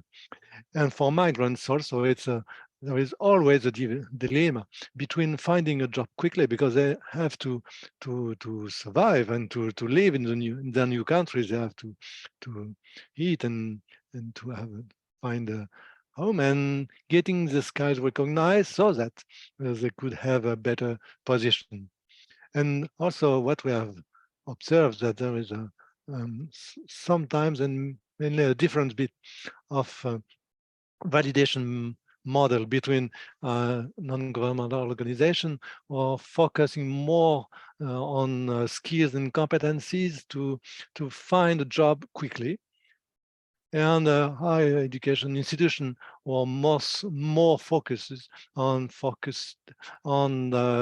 programs and learnings. So we have worked during this project to try to have a kind of convergence between the two way of thinking. If people have recognition of their skills and competencies through a diploma, they will be able to find much more easier a job in their new country. Some practical learning. They are all based on real situation and interview we have done, and experimentation with real person. The first one is the obstacle that newcomers have to overcome to find the access to this, to find the information, to find the office door, to contact where they have to knock to which door and where it is, and to find the right person who will guide them through the procedures. And this is very important to develop, and we have to develop solution to overcome this kind of obstacle. And what we have observed also is their willingness to have their skill recognized, and often to obtain a diploma in their host country. For most of the people we have interviewed, for them it is okay to access to a good level of employment and to integrate their new country. We have also put in light the role of NARIC procedure, NARIC institution in all country, because it's not always well known. And for people who have already their diploma in their country and who have proof of this or not, they can validate and give equivalence much more easily, much more quickly than the process that can be that university have developed more or less, because it's much more difficult, much more complicated if people have not their diploma, or if they have not proof or documentation about this. So we have demonstrated in our project that using the tools developed in some countries, could enable them to have access to higher education, or to have access to a diploma, or to have a recognition of a real diploma. They can have access to higher education, validate some modules or credits, or to have a full diploma. That depends on the country, and that depends on the regulation.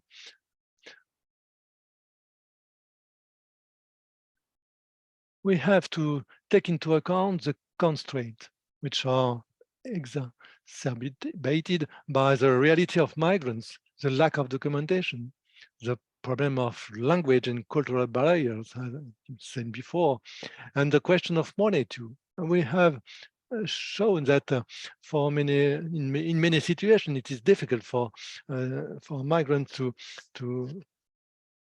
overcome the problem of tuition fees or study cost and accommodation while studying.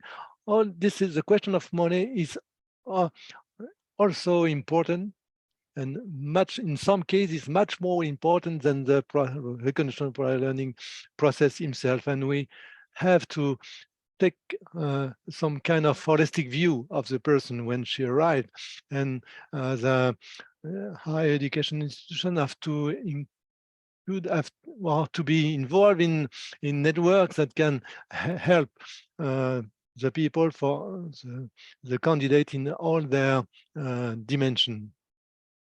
So to give newcomers a chance, Just 1 minute, Jean-Marie. some policy recommendations. So, the first one is to engage decision maker to commit and invest in this process. Decision maker can be at the policy level, national level, or maybe at regional level, or maybe in the institutions themselves. To be flexible, it has been said very often, but it is very important to make the process adaptable. We must not be strict on the process, and we must adapt to this. We must train professionals to deal with this unusual candidate, and we have to train also academics, not only the staff. We have to speed up the process, to find a way to speed up.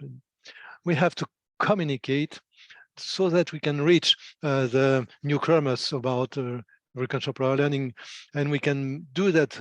The best way is to do that through the network we organize with the NGO and association who are close to migrants and newcomers when they arrive in a new country. And we have to build community to allow the sharing of experience, tools, knowledge, build a community of practitioners, but also try to build a community of newcomers so that they can share with the other what they have done, what are the possibilities, and in which institution it's more easier to have a good result. So you can find all the tools we have developed on the website of EUCEN, and we can find it. So thank you very much for your attention, and we will answer some more questions later. Thank you very much. Jean-Marie, thanks so much for that, for sharing that experience. And I think your presentation really highlights the role that RPL can have as that alternative method that we can use for people, and also that we can't look for things from people that they don't have, that they can't actually give us, and that we need to be creative and flexible while also maintaining quality in our institution. So thank you. So look, I'll move on to my colleague next, Andrina Wafer.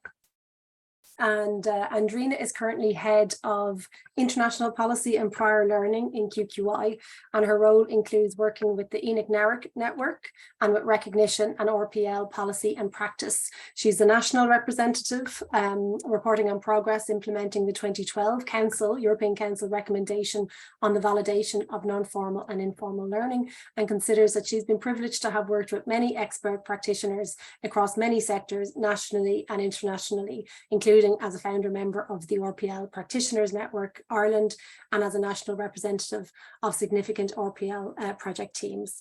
Part of the startup team at NCVA and FETAC, she's had responsibility for the development of awards, standards, assessments, access and progression policies, and has also been an arts practitioner working in the community, youth and formal education sectors at all levels with people aged 3 to 92. Her particular interests lie in equity of opportunity to have talent, potential, learning recognised and nurtured. and her contribution today is titled RPL and Recognition, Mind the Gap. Andrea, over to you. And really, folks, what that means is that I've been around for a while, and I'm blessed today because Martin is going to manage my slides, because I have a magnet for things going wrong with technology. So Martin, if you can kick in and turn the slides on, please, I'd be so grateful. You are still here, Martin, aren't you? Thank you. When we talk about minding the gap, I'm so glad to be here today. It's been marvelous, hasn't it? Hearing all these wonderful toolkits and experiences and all the rest of it. But when we do talk about minding the gap, I think what I really want to do is to acknowledge the vital relationship and the mutual contribution of recognition systems with those of RPL for sustainability, for effectiveness, for efficiency, and for respectfulness between systems and the individuals that we work with. Thanks, Martin, that's perfect. If we can just keep sliding in the statistics there. Grace started off the meeting today with a whole lot of information about the various statistics, and they really are quite shocking. But President Higgins, our president, for those of you that don't know him, challenges our perception of the world as a static place and really encourages us to understand the universe and our world, our earth, as being defined really much more so by mobility as the defining construct than by stasis. And even if you look at those, I've been very grateful actually to hear so many people refer to NARIC today, but even if you look at those 5 countries from which we currently experience people, and we welcome people who have moved, NARIC Ireland has comparability statements from each of those countries among our 1,500 plus comparability statements referring to qualifications. And we've rough guides for Ukraine, Syria, and are about to publish one for Afghanistan. But we know that every time somebody moves from a particular country, or a country loses an awful lot of people, that the real crisis is in terms of intergenerational leadership. And the real fear that most people have, and we heard it from Waed and from the experiences that are reflected in the thinking behind VISCA and other projects, the VINCE project in particular, is that people lose their grip on academic loss. People don't want to lose what they've already achieved. If we can keep it moving there, Martin, thanks. But to the next slide, please. But last week there was a fabulous webinar hosted by UNESCO, and a lady called Professor Barbara Moser-Mercer. She talked about building an asset orientation and using everything we have within our power, our legislative, our democratic, all of our toolkits, everything we have, with buy-in locally in order to have sustainable solutions. And I think it's really worth reminding ourselves as we move forward, because one of the things that has struck me from some of Charlotte's cases there is that, and Deirdre brought it up as well, in terms of managing expectations, it's really important to remind ourselves that the LRC is binding. It has the force of law as an international treaty ratified by Ireland in 2004. Article 7 is really important because it's the article that deals with our obligations to refugees and displaced people.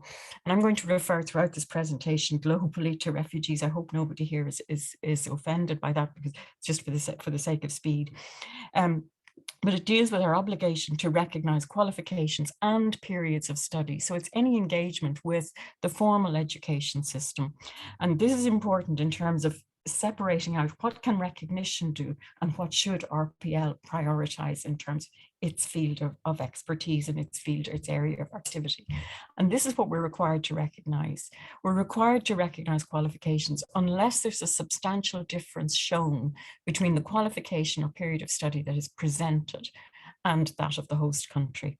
Assessment is an entitlement for access purposes. And the obligation is on us. It's on us as receiving institutions, as competent authorities, and I'll talk a little bit about that in a second. But it's on us to provide transparent procedures and criteria. It's on us to provide the guidance systems in order to make it clear where to go and how to find it. And that's why the documents that Charlotte referenced, those guideline documents on how to figure this out, where to do it, they're so important that we make those available and that we shout about them, we publicise them. I was really encouraged at the RPL Practitioner Network meeting last week when Limerick Clare talked about putting things on the back of buses. That's the sort of information that should be on the back of our buses. People should see this and know where to find it. We have to make transparent procedures and criteria. We need to make it available free of charge. We need to be able to overcome a lack of proficiency in language, because where somebody speaks, for example, Farsi or some other language that we're not equipped to deal with, the obligation is on us to overcome that gap. It's not on the individual to overcome it, it's on us. Assessment in terms of examining the documentation, or indeed the lack of documentation, is an obligation that we have to overcome. It's not on the person to dress it up so that we can deal with it. We have to establish, it's not a naive process, it has to be robust, obviously, because we're not going to ignore potential such as fraud, and there's great work being done across the NARIC network in terms of frauds and fraud scan projects. You can look to the Chimea website for that, but we have to look at it to establish the validity of the qualifications in the person's home country and work from there in terms of quality assurance and so on. And there's ways that we can do that. Typically processes look to level, frameworks, quality assurance, learning outcomes, the profile, and the workload of the qualifications. If we can move to the next one, please. In NARIC, we look to comparability statements and we make those available, and they're based more or less on the award type and level in the qualifications in the national framework system here. We don't provide, and again, Charlotte referenced that in the cases that she brought up, we don't provide the ultimate decision for recognition, because that rests with the relevant competent authority. And that's a system that's quite common across other NARICs. And that's what Jean-Marie was referring to there, that the systems can vary across the different NARICs. Some NARICs give that very detailed and final legal decision on this qualification is recognized for this purpose. Other NARICs do what we do and give a comparability statement with the professional body, for example, the medical council, the dental council, the veterinarians and so on, making the final decision. So you have to differentiate, and that's what Deirdre was talking about in terms of managing expectations, in terms of what can be done here. It's important too, though, to recognize that within the LRC, and falling out of that, there's a manual, a specific European area of recognition manual, which is a practical elaboration of the LRC, confirmed and authoritatively adopted by the Bucharest Communique in 2012, which elaborates the procedures that are set out for working with refugees, for dealing with substantial differences between one qualification that somebody presents or claims that they have, and the qualification in the jurisdiction here, for example, looking at alternative recognition, at non-traditional learning that may have been accredited through RPL or claimed through RPL. And the underlying orientation that comes across through all of this is informed by learning outcomes. And the real question is this applicant ready? Are they sufficiently prepared for the new activity, for the desired activity? And the argument across all the NARICs, the thought leaders there, would be to take a flexible approach. And we've heard that word over and over again, take a generous approach. And we learn a lot from countries like Norway, like Greece, like Italy, where this thinking is quite advanced and where there are very sophisticated processes in place. Indeed, in Italy, adopted by all of the 76 council of rectors in the university system, where they really work very, very well in terms of recognizing the qualifications and the experiences of refugees who land on their shores. Across the NARIC network, there have been two really sophisticated projects that have worked forward in terms of recognizing the qualifications, including where documentation is missing. And these are really worth a look.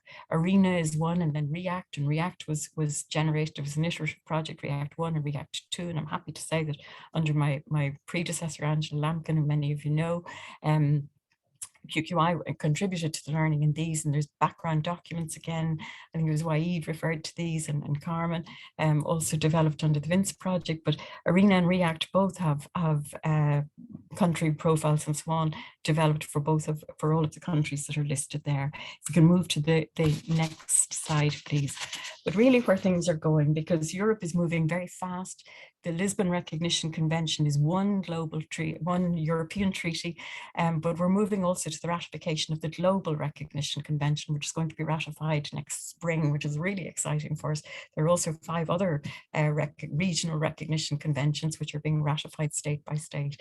And this is is really helpful for higher education institutions. And for those of you for whom are presented the experiences and the qualifications, the documentation of people who are mobile and who have lost so much, I think, in their mobility, and for whom this academic learning loss is a really serious concern, and something for whom they're so committed to, all of us indeed are so committed to protecting the next generation and where learning and leadership can go. So the European Qualifications Passport for Refugees is an initiative managed and coordinated by the Council of Europe.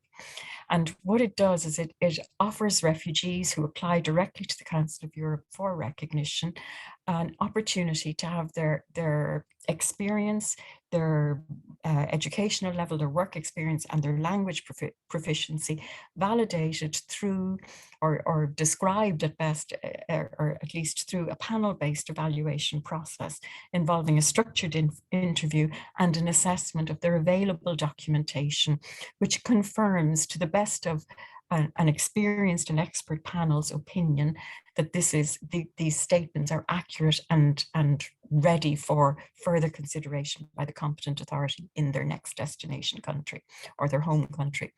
And that then takes away some of the heavy lifting that is done by, let's say, a higher education institution. If someone's applying for admission, it could be seen to be fulfilling the identification and documentation stages of an RPL process, for example, but it's a portable document that then goes with the person.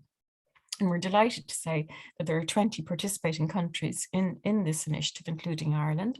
It's supported by people from UCD, University of Limerick, MTU Cork, and the RPL and Higher Education Initiative, and obviously by NARIC Ireland. We'll be entering into a training phase from the beginning of 2023. And this document, again, I think what's really valuable about this is that this is going to be part of the new legal instrument of the Lisbon Recognition Convention by the end of 2023. Just 1 minute, Andrina. Final slide, thank you. So the big thing, I think, and for me, one of the poems of the millennia, if you like, has to be Seamus Heaney's From the Republic of Conscience. And it's that really profound sense of our allowance in life is ourselves. For those of us that wander between the gaps of institutions and agencies, all of us are doing our best. But the key thing is to open our windows and open our doors and make it possible that when someone tries to navigate the labyrinth between systems, and we heard about this from the very real experience of people who find themselves in different circumstances, is to recognize that intergenerationally, we are all ambassadors. Our hope is that when somebody speaks of their experience in this country, that their voice will be a kind voice and their story will be a positive story, that because they will establish a dual citizenship, that they will be speaking of their time in Ireland and of their time in their own home, their prior home, and that they will be an ambassador for us and for the recognition that we give to them. That's it. Thank you. I'm done.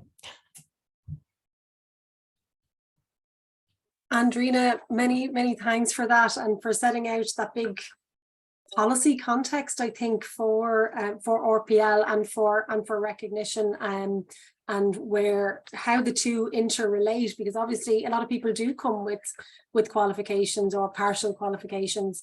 So it is that kind of interplay between recognition and RPL that's important for us to be aware of, and it's really heartening to see all the work which is happening, which you've pulled together for the audience today, right across Europe. Last but not least, in terms of practical solutions, I'm very pleased to introduce Dr. Rose Ryan, who's Director of Access in Maynooth University. She leads the Maynooth University Access Programme, and she works in partnership across the university and alongside underrepresented learners, schools, communities to increase equity of access and support student success. Rose is currently leading several strategic initiatives with a range of partners, and one such initiative is the National Student and Researcher Helpdesk, which was established in 2022, And the aim of it was to provide a single national approach to support applications from students displaced with the with the war in Ukraine, and those people who were seeking to access higher education opportunities in Ireland. So Rose will share some learnings from the NSR and how potentially RPL might be added to such an approach in the future. So over to yourself, Rose. Thank you so much, Grace. Good afternoon, everybody, and I'm just going to hopefully share this with you, and you'll be able to see my presentation. Is that okay, Grace? We're good to go? All good. Perfect. So like Grace said, one of the roles that I took on this year was the development of the National Student and Researcher Helpdesk. And I just wanted to take you a little bit through why we established it, but also to use it as a model for where we might be. So the National Student and Researcher Helpdesk was set up in March of 2022, this year. And it was established at a point of crisis where Ukraine had been invaded by Russia, and we had significant numbers of individuals coming to Ireland. And when they came to Ireland, obviously they were looking for an opportunity to get back into the education system. So the Helpdesk was established really to explore suitable study options, but it had a bigger role, because it wasn't just about exploring those options, it was also about supporting individuals, not just about applying to higher education, but also about assessing their English language requirements, how they might get funded, and also the range of student supports that might be available. The final role of the Helpdesk, which was set up at a national level in March, was that Helpdesk would be the sole point of contact for qualified persons.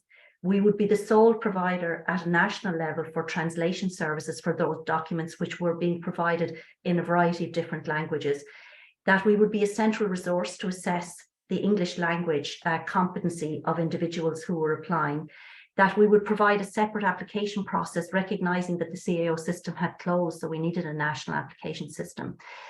But the underpinning principles of the establishment of that Helpdesk would be that we would provide a consistent and an efficient approach to those individuals who wanted to access higher education in Ireland, and that it would fundamentally be a student-focused and holistic approach. The kind of challenges that we faced were the translation of documents, because they all needed to be translated into English, how to match the qualifications from individuals to the Irish qualifications framework, how to identify the English language competency requirements to set up that platform. Really importantly was that holistic approach from the team that we were going to second from across the sector. We obviously needed the development of a new scheme to provide for funding and for support, and that needed to be operationalized across the whole sector. But more importantly than anything else, we wanted to set up a national approach. And when Charlotte was speaking earlier, she spoke about the community needs analysis and what refugees or newcomers require in the context of their interactions with large agencies or large organizations in an Irish context. And that community needs analysis that was completed by College Connect was really important, because it spoke about the things that Jean-Marie also spoke about. So when Jean-Marie was speaking, he said that what newcomers had identified was that they wanted information, and they don't want information in multiple places. It's too complicated to access it. They wanted in a central place. They wanted an office door. They want the right person. And then he also spoke about the difficulties, the language barrier, the funding barrier, and the circumstances in which many of these individuals find themselves, often being in a very powerless position while they try to navigate a really complex system.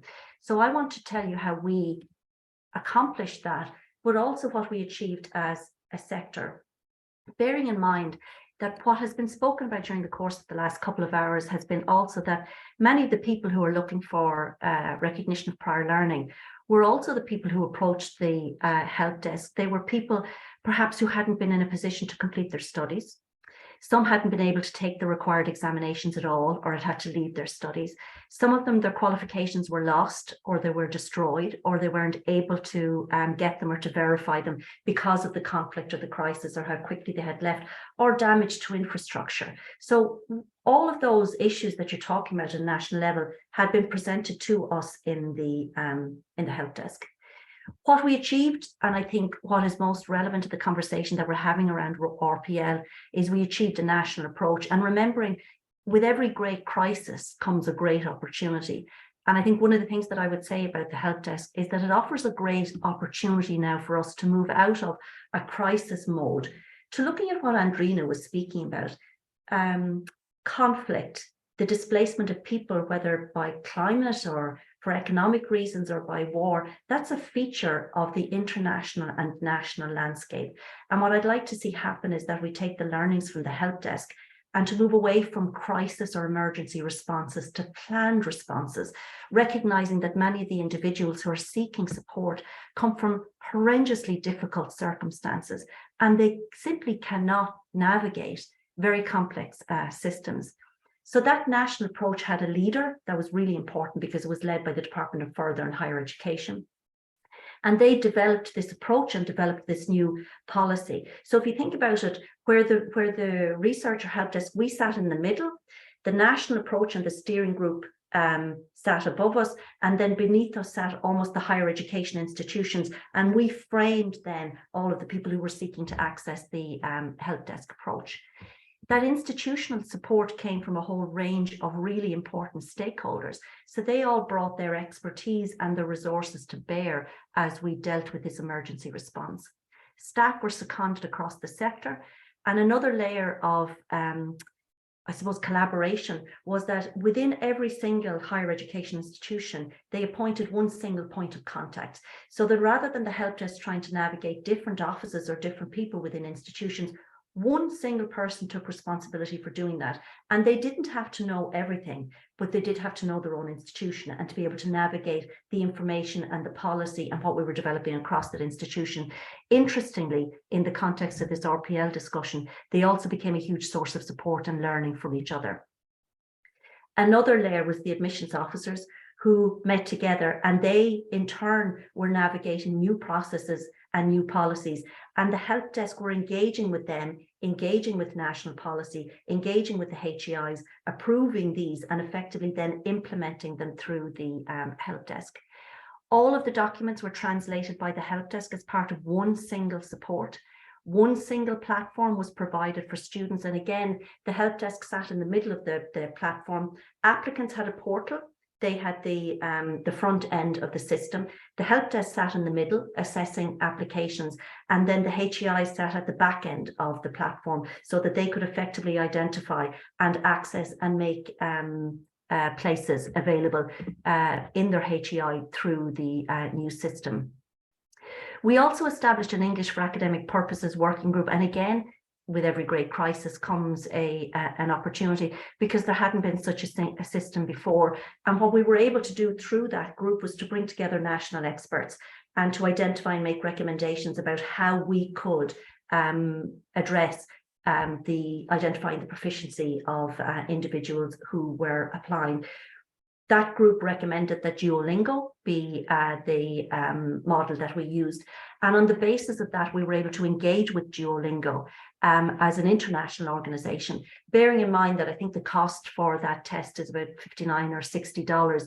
But based on the fact that we had a national approach, Duolingo offered us 3,500 free tests, which effectively was a contribution to the national effort of about 170,000 euros.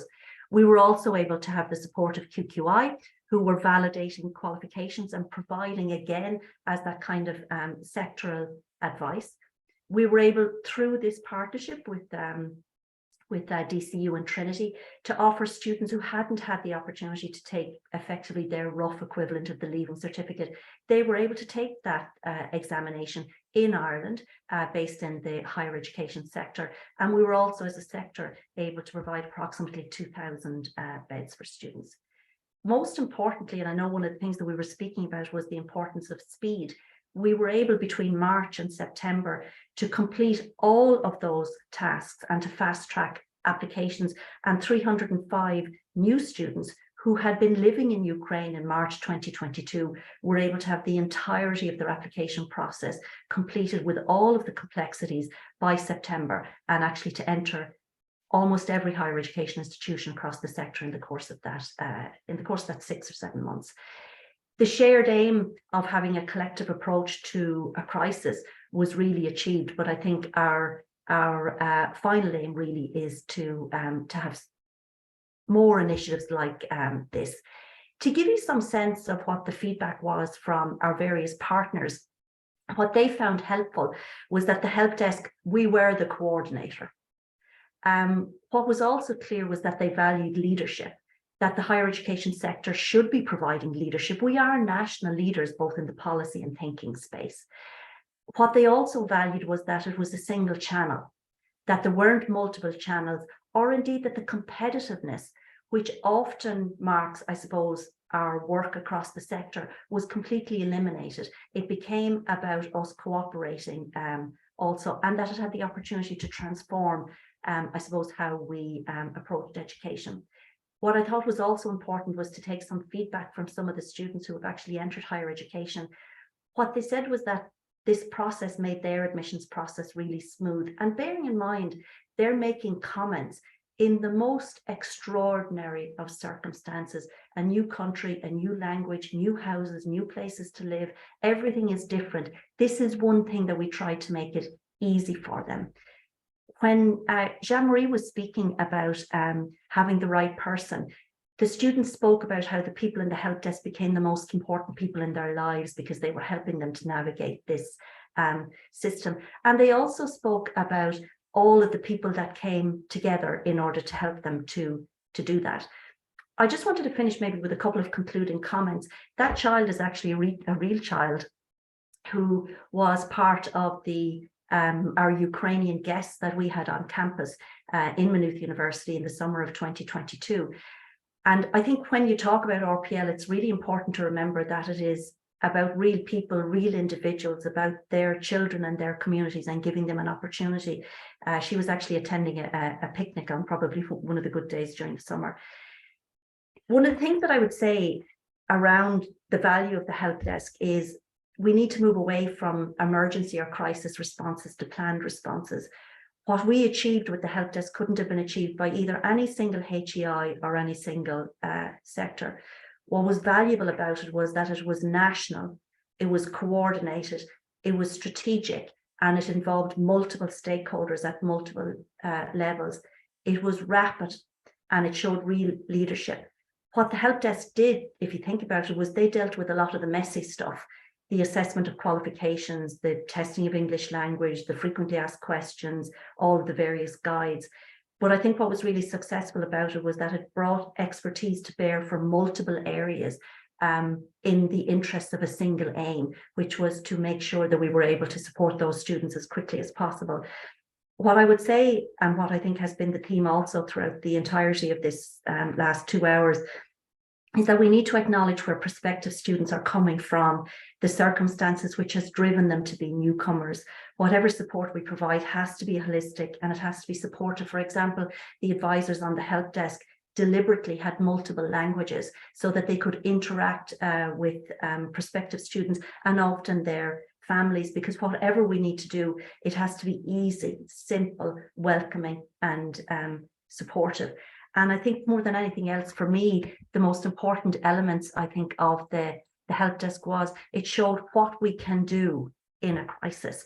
And I'd really like to suggest that it offers us a fantastic model for how RPL can be built into a national system where we work out all of the details before we have to, and then to engage and support these new communities who are going to be an enormous asset to our country and our society and our education system in the longer term. Thank you very much. Rose, thanks so much for that, and congratulations to you and colleagues for the work that was done. And I'm really struck by your comments about taking what's happened in an emergency and building it into a planned approach. And I think the work that was done around the help desk is so much learning in that for what could be done for people coming from all countries in similar situations.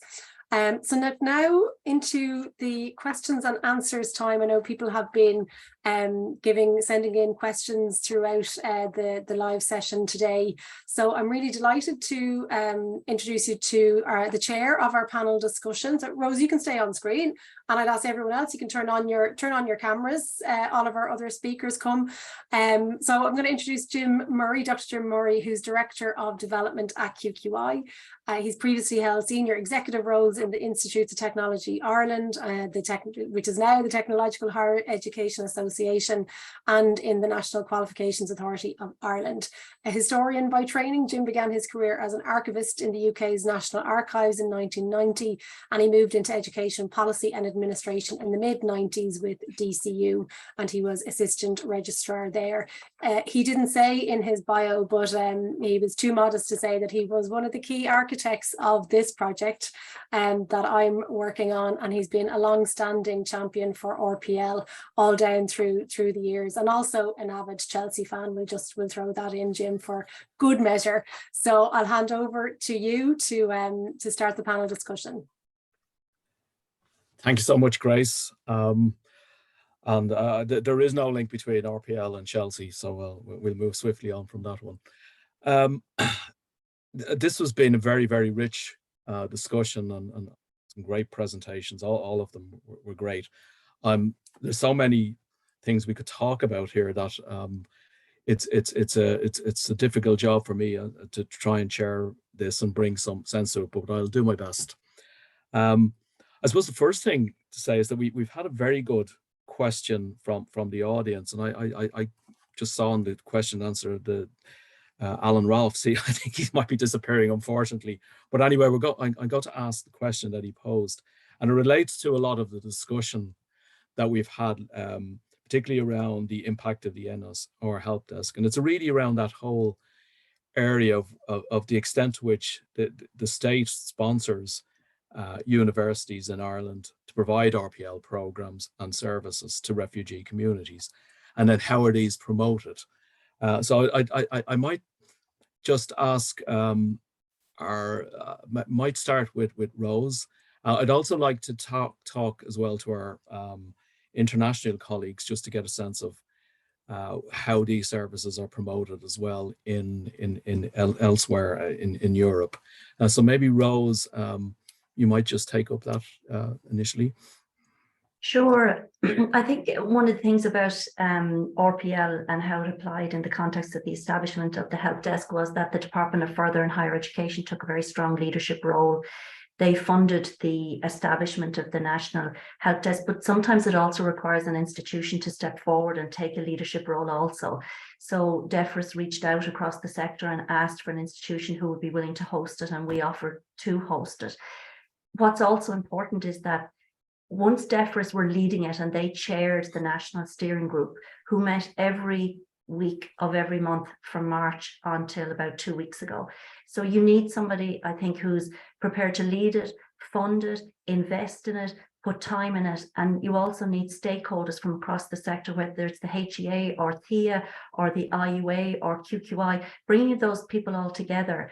It actually just creates efficiencies. I suspect that if we looked at all the time that's wasted with people over and over again trying to invent the same model, when there are fantastic models out there, but really it needs leadership, and it needs strong leadership and funding behind it. And I would really find it difficult not to understand how that model could not be tweaked and adapted to provide a very effective way to take a lot of the messiness away from institutions while driving policy and change across the sector. Thank you very much, Rose. Just with that in mind, and I see William is still here, and William mentioned at the outset the central place that RPL has in the new tertiary space, the unitary space that the department is pushing very strongly on. I suppose just one of the issues that might be worth teasing out is I suppose RPL,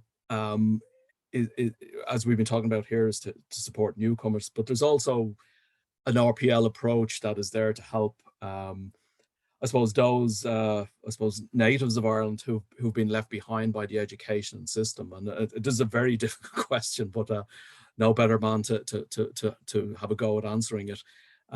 Is how you get that balance between the different emphases of RPL and in public policy. I'm just wondering, did you have any sort of comments on that, William? Thanks for the difficult question. Always happy to vouch an opinion.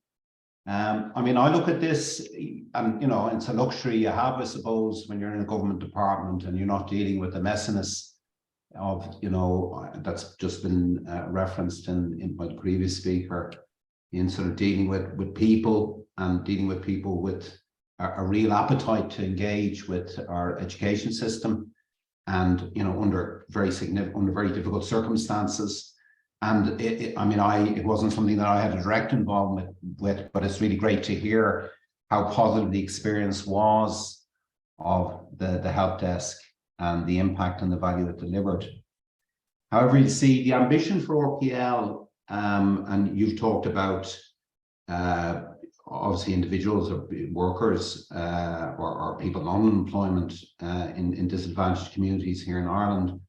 I think we have to set our sights really high in terms of RPL, because unless we do, we're really missing a huge opportunity that's there in terms of advancing our objectives in relation to a word I don't like, but it's the word that you know, you have to use, but it's the lifelong learning. Lifelong learning, you see, sounds like something that you kind of defer, and that isn't important for you today, and isn't going to be important for you for 2023.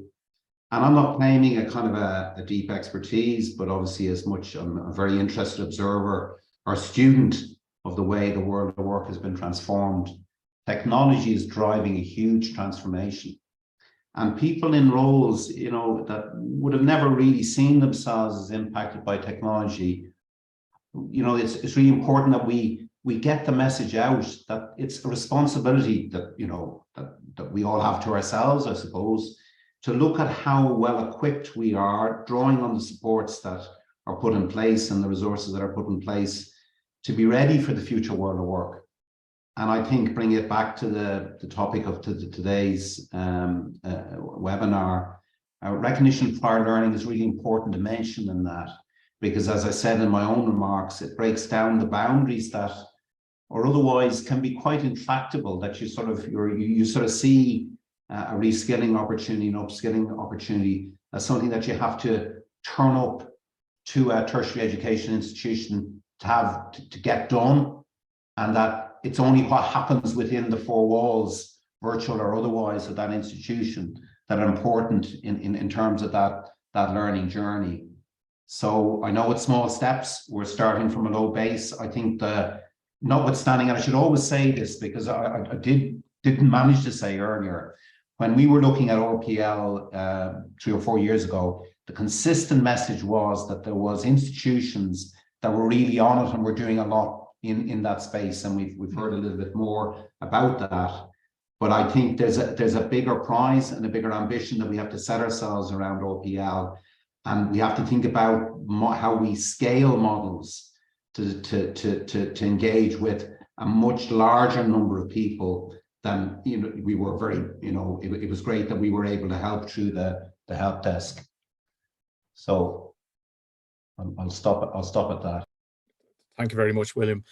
I might address this question, and again, it goes back to maybe the experiences of our colleagues in Europe. The second part of that question from Alan was how are RPL programs being promoted in the public space? Maybe Waed might be able to say something about the Netherlands. I mean, you spoke of the great difficulties that you personally experienced, and that nothing was straightforward. Is there any improvement there?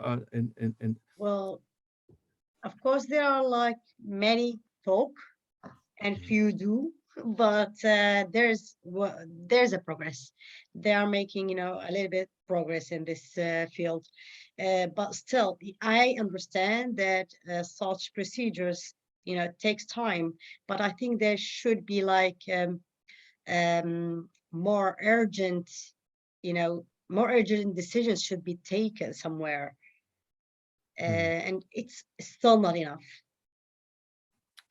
Yeah, absolutely. We hear you loud and clear. Yeah. Jean-Marie, maybe the French experience. I mean, how would you see it? Maybe we have many information since 2015, 2016 on the website of the French Ministry of Higher Education, of National Education, and other ministries delivering information. So if people look with Google or something like this, refugee and study refugee and recognition of prior learning, they can find some information by this way. This is one way we have, and I'm not sure it's very efficient, but it exists. But the right things what we have done during Vince's project, what we have seen, and mainly in my university, for example, the University of Western Brittany, as we develop this project, we have contact with many NGO and association, and they take our Helpdesk, as it was presented before for Ireland, as a contact point for all the refugees. So we have to make network, we have to speak with the other and to make this connection. This is not usual for universities, but this is, I think, the best thing to do, to enter network and to communicate as much as we can. Thank you very much. I might just bring Deirdre Goggin in next. MTU and Cork have had a fairly lengthy and very successful effort in bringing RPL into the mainstream, and I'm just wondering, do you have any secrets on the communication around that, Deirdre, that you might be willing to share with us? Because you've done huge amount of work over a long time. Yeah, thanks, Jim. I suppose there are a number of things. I think, first of all, that RPL and validation is the responsibility of everyone, not just a particular sector of a university or higher education, or someone within working with those, in this context, newcomers, but all learners. It shouldn't just be the responsibility of some, it should be the responsibility of all. And I think it's really, for us in MTU, RPL has been culturally embraced within the university. That has been, I suppose, one of our key to success. And also it's just another assessment method. And I think when we start thinking about RPL as what is it, it's not, we don't put it on a pedestal and see it as something completely removed from, in our case, higher education. We see it as being part of the system, and it is an assessment method. That's it. It aligns with all of the other forms of assessment we use, subject to quality assurance. You have the flexibility then within that. And I think that that kind of attitude, maybe, Jim, has resulted in us being successful with RPL over the years. I also would say that the support from senior management within the university has been a fundamental key to success. If we didn't have that belief from our senior managers in '99, when it became part of our institution, was centrally resourced, was visible, I don't think that we would be where we are today with RPL and validation, and also that willingness to look at to learn. Like we're all talking about learning and valuing learning, but we also need to learn. And we have been very invested in learning and continuously learning about validation. I think that's the other thing. When you have validation, You can't design your system and then think, oh, well, that's that done now. We have it all resolved. You need to continuously evaluate, reevaluate, adapt it, change it, tweak it for new forms of learners in new ways that it can be used, say with those in the workplace, and those who may not be currently engaged in employment or in education, looking at the needs of society, looking at the needs of citizens. So, we've been very actively engaged in that as well. And I think that has been, we haven't sat back in 99 and said, right, that's RPL done now. We don't need to do any more. We have always looked continuously at what's in Europe, what's in international spheres, what can we learn, what can we bring back into our practices. And I think that when you have an attitude like that, then at least you know what you're doing is always going to be as good as it possibly can be. So they would just be my reflections really on where I would see why we have been successful with RPL and validation over the years. Thank you. Thank you, Deirdre. I'd like to maybe address the next question to Charlotte and Andrina. And it's something that's sort of bubbling under the surface, and I think it was certainly brought forward there by Andrina in her presentation around that gap between the sort of understandings of different words. And I'm going to talk about the R word, recognition. And it can mean so many different things. So when we talk about it in RPL, sometimes the connotation is around informal and non-formal learning. Sometimes it's of full qualifications, and then we're into actually recognizing qualifications. And then there's that whole area of professional recognition, where there are regulatory bodies for regulated professions that have the legal authority to recognize someone as a doctor or a dentist, as was said earlier.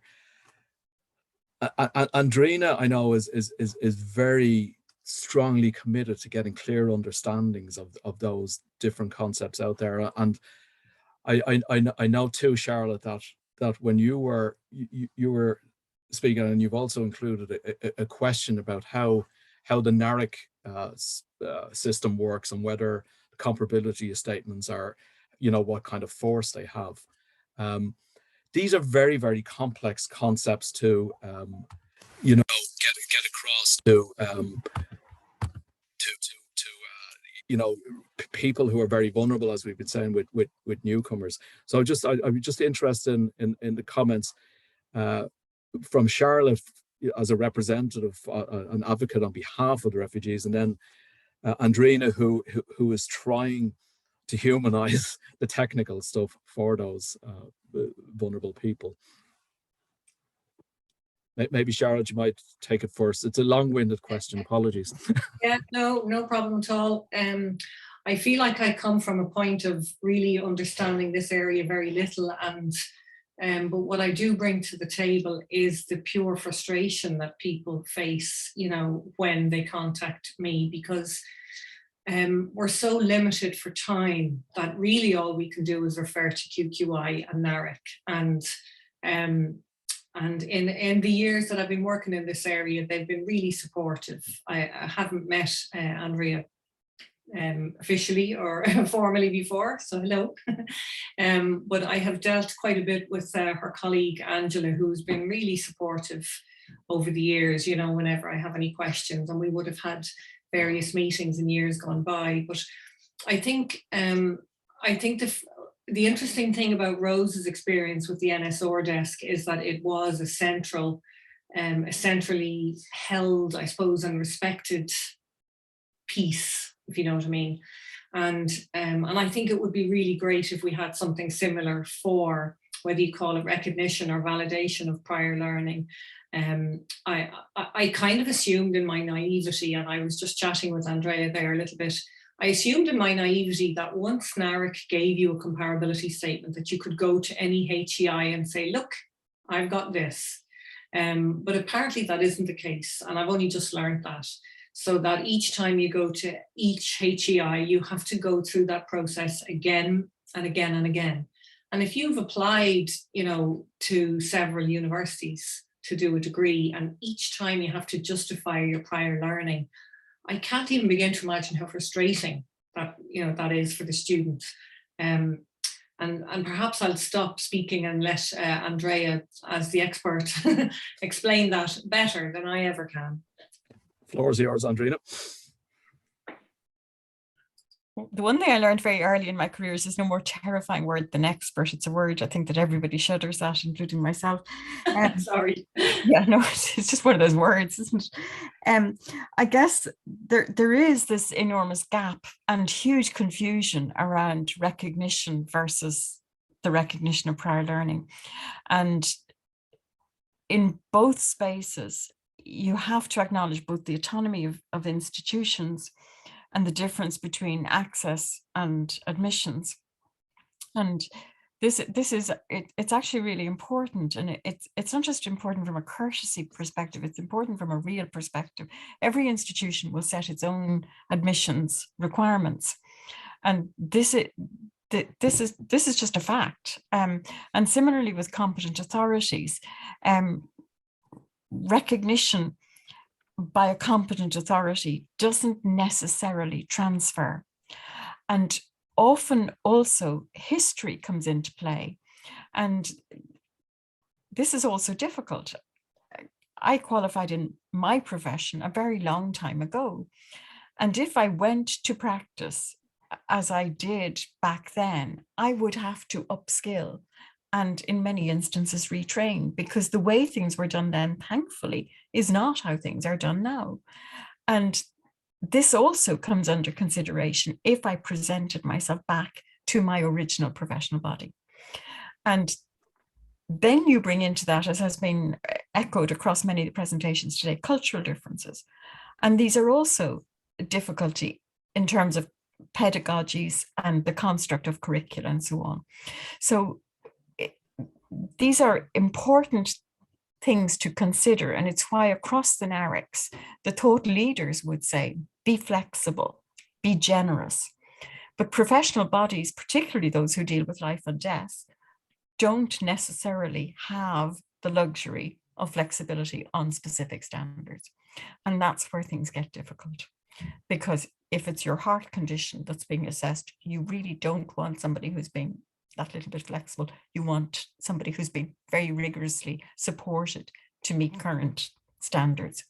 So you end up in tricky waters.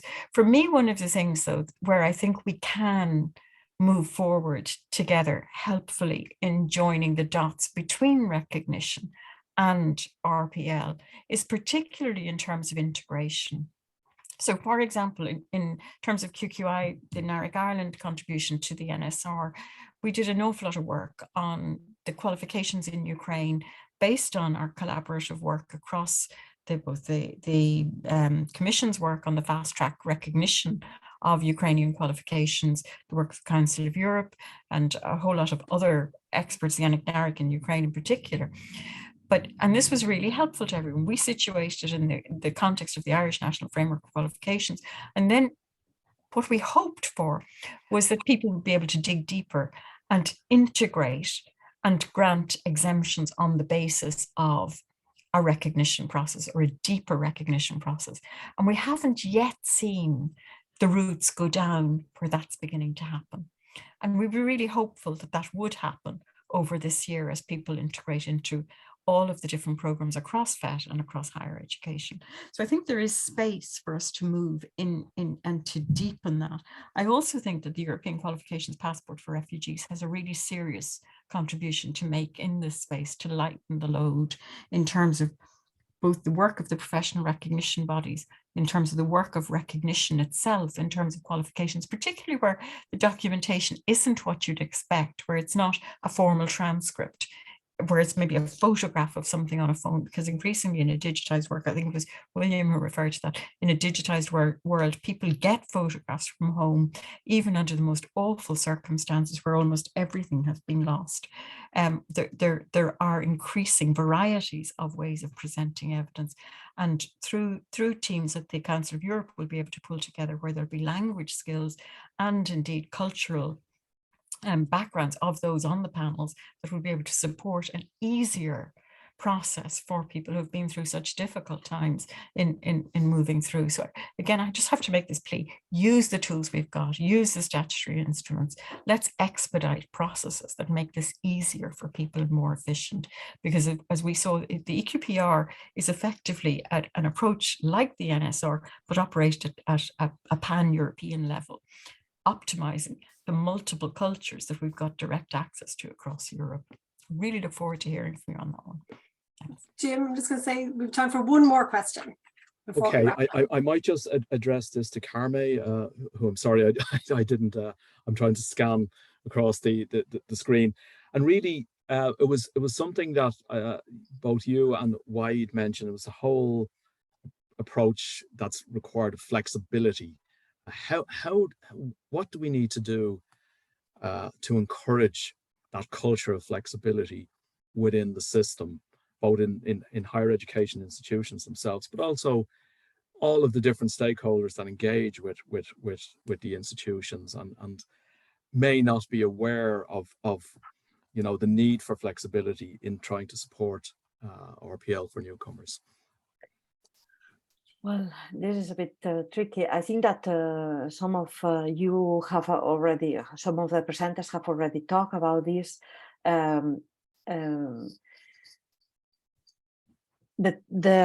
To get the balance between what is essential, as Andrina was saying, it's not the same to assess a doctor credentials without any documentation that it could be to assess any other kind of candidate. Of course, if lives are on stake, but if that is not the case, why do we have to be so rigid? I think that the recognition or validation of prior learning is something that universities don't like a lot, because they want to continue with the traditional, and they are very research oriented and content oriented institutions, and it's very difficult to change that kind of mentality. It's the strength of the institutions, that kind of content. But I think that the recognition of prior learning has a space across education, and we need to accept that that has a value and that people learn. So why not to accept that the knowledge is there and the talents are there? Absolutely. I think that it's a matter of making this engraved in our perspectives. Waed has put the hand up. Thank you so much. Just quick to add something, very quick. Maybe it's a good idea to just, with some professions, I mean, just let them follow internship. Examine their skills and abilities, and that's it. If he's qualified, just give him this opportunity, and that's it. Well said. On that optimistic note, I'm going to hand back to Grace, who's actually leading the project that's trying to bring about that cultural change and flexibility. So Grace, over to you, and thank you very much everyone for your contributions. Jim, I'm doing a little clap here for everyone, and many thanks to you, Jim, for chairing that discussion and diving a bit deeper, getting under the bonnet of a couple of the issues that have cropped up today. There's so much that has cropped up, so I can't address them all, but there's a couple of things I would like to call out that the national project is working on. I'm very struck by what Deirdre had to say about, part of the success in MTU and that cultural piece that happened and everything that comes with that was around RPL being everyone's responsibility. And it reminds me of the, we had that motto in Access over the years, access is everyone's business. And you can see that when it becomes everyone's business, well, things certainly do change. One thing that we have done in the national project is we've asked each institution, we're using a common template. So our 14 partner institutions who are in the project each have an RPL action plan where they state their own goals and priorities, obviously within the context of the national project, but specific to their own individual and unique context. So if people are wondering, what is my institution doing in this project? What are our priorities? Your institution has a project lead and probably an implementation group for the project. And that document is a seminal document that brings the institution together to make RPL part of everyone's business. That's the first thing. The second thing is around staff development. Again, that's something that came up today, and I think there's a real willingness across our sector to engage in RPL, but often, as we've spoken about today, people are maybe lacking in confidence and a little unsure of how to do it or if they're doing it the right way. So staff development is a big part of what we're going to be doing over the course of the next 2 years. So we've developed a blueprint for staff development, and we're going to turn that into an implementation plan in January, and we want to socialize that plan across our institutions and get our colleagues' feedback and input. You know, I'm very I always think of Trevor Vaugh from my lab in Maynooth. You know, do we have the right problems? Are we trying to address the right problems? So get the problems right and then you get the project right. So we'll be socializing that plan, and we'll be very interested to hear your feedback on it in January. But do know that opportunities are going to be available now for staff over the next 2.5 years of the project.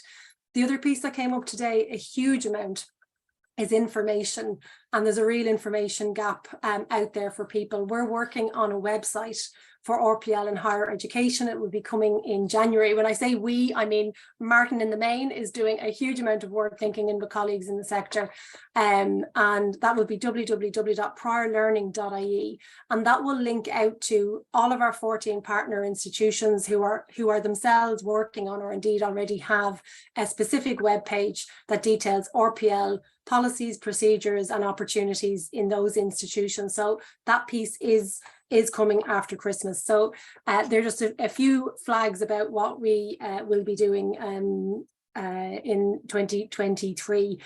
So look, with that, I'd just like to, I suppose, wrap up what's been a really enjoyable and enlightening afternoon. And I certainly know that I'm in constant learning mode with RPL, and I have learned a huge amount today. So really sincere and heartfelt thanks to each and every one of our panelists and speakers, William, Carme and Waed, Charlotte, Deirdre, Jean-Marie, Andrina, Rose and Jim.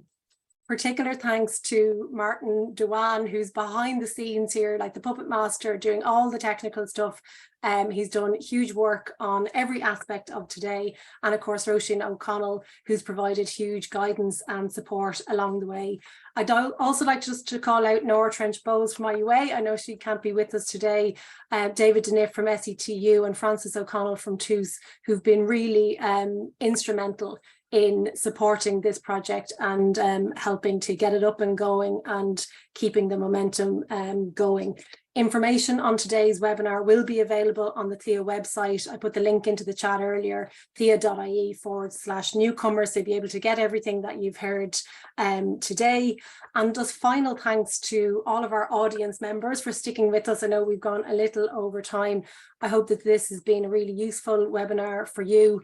And I hope that you'll take something out of today and look at how you can progress RPL in your own context, wherever that might be, into the future. And obviously we're very interested in linking with you. Follow us on our social media accounts, and let's keep this national conversation going. So have a lovely, lovely Christmas. It's just around the corner. We've only a little bit to go. Lovely holiday and best wishes for the new year. And many thanks again to you all. Slán. Thank you, everybody. Thanks, you. guys. Bye. Bye, everybody. Thanks a million. Bye, everyone. Thanks all. Bye bye. Bye. Au revoir. Thank you. Bye bye. Thank you.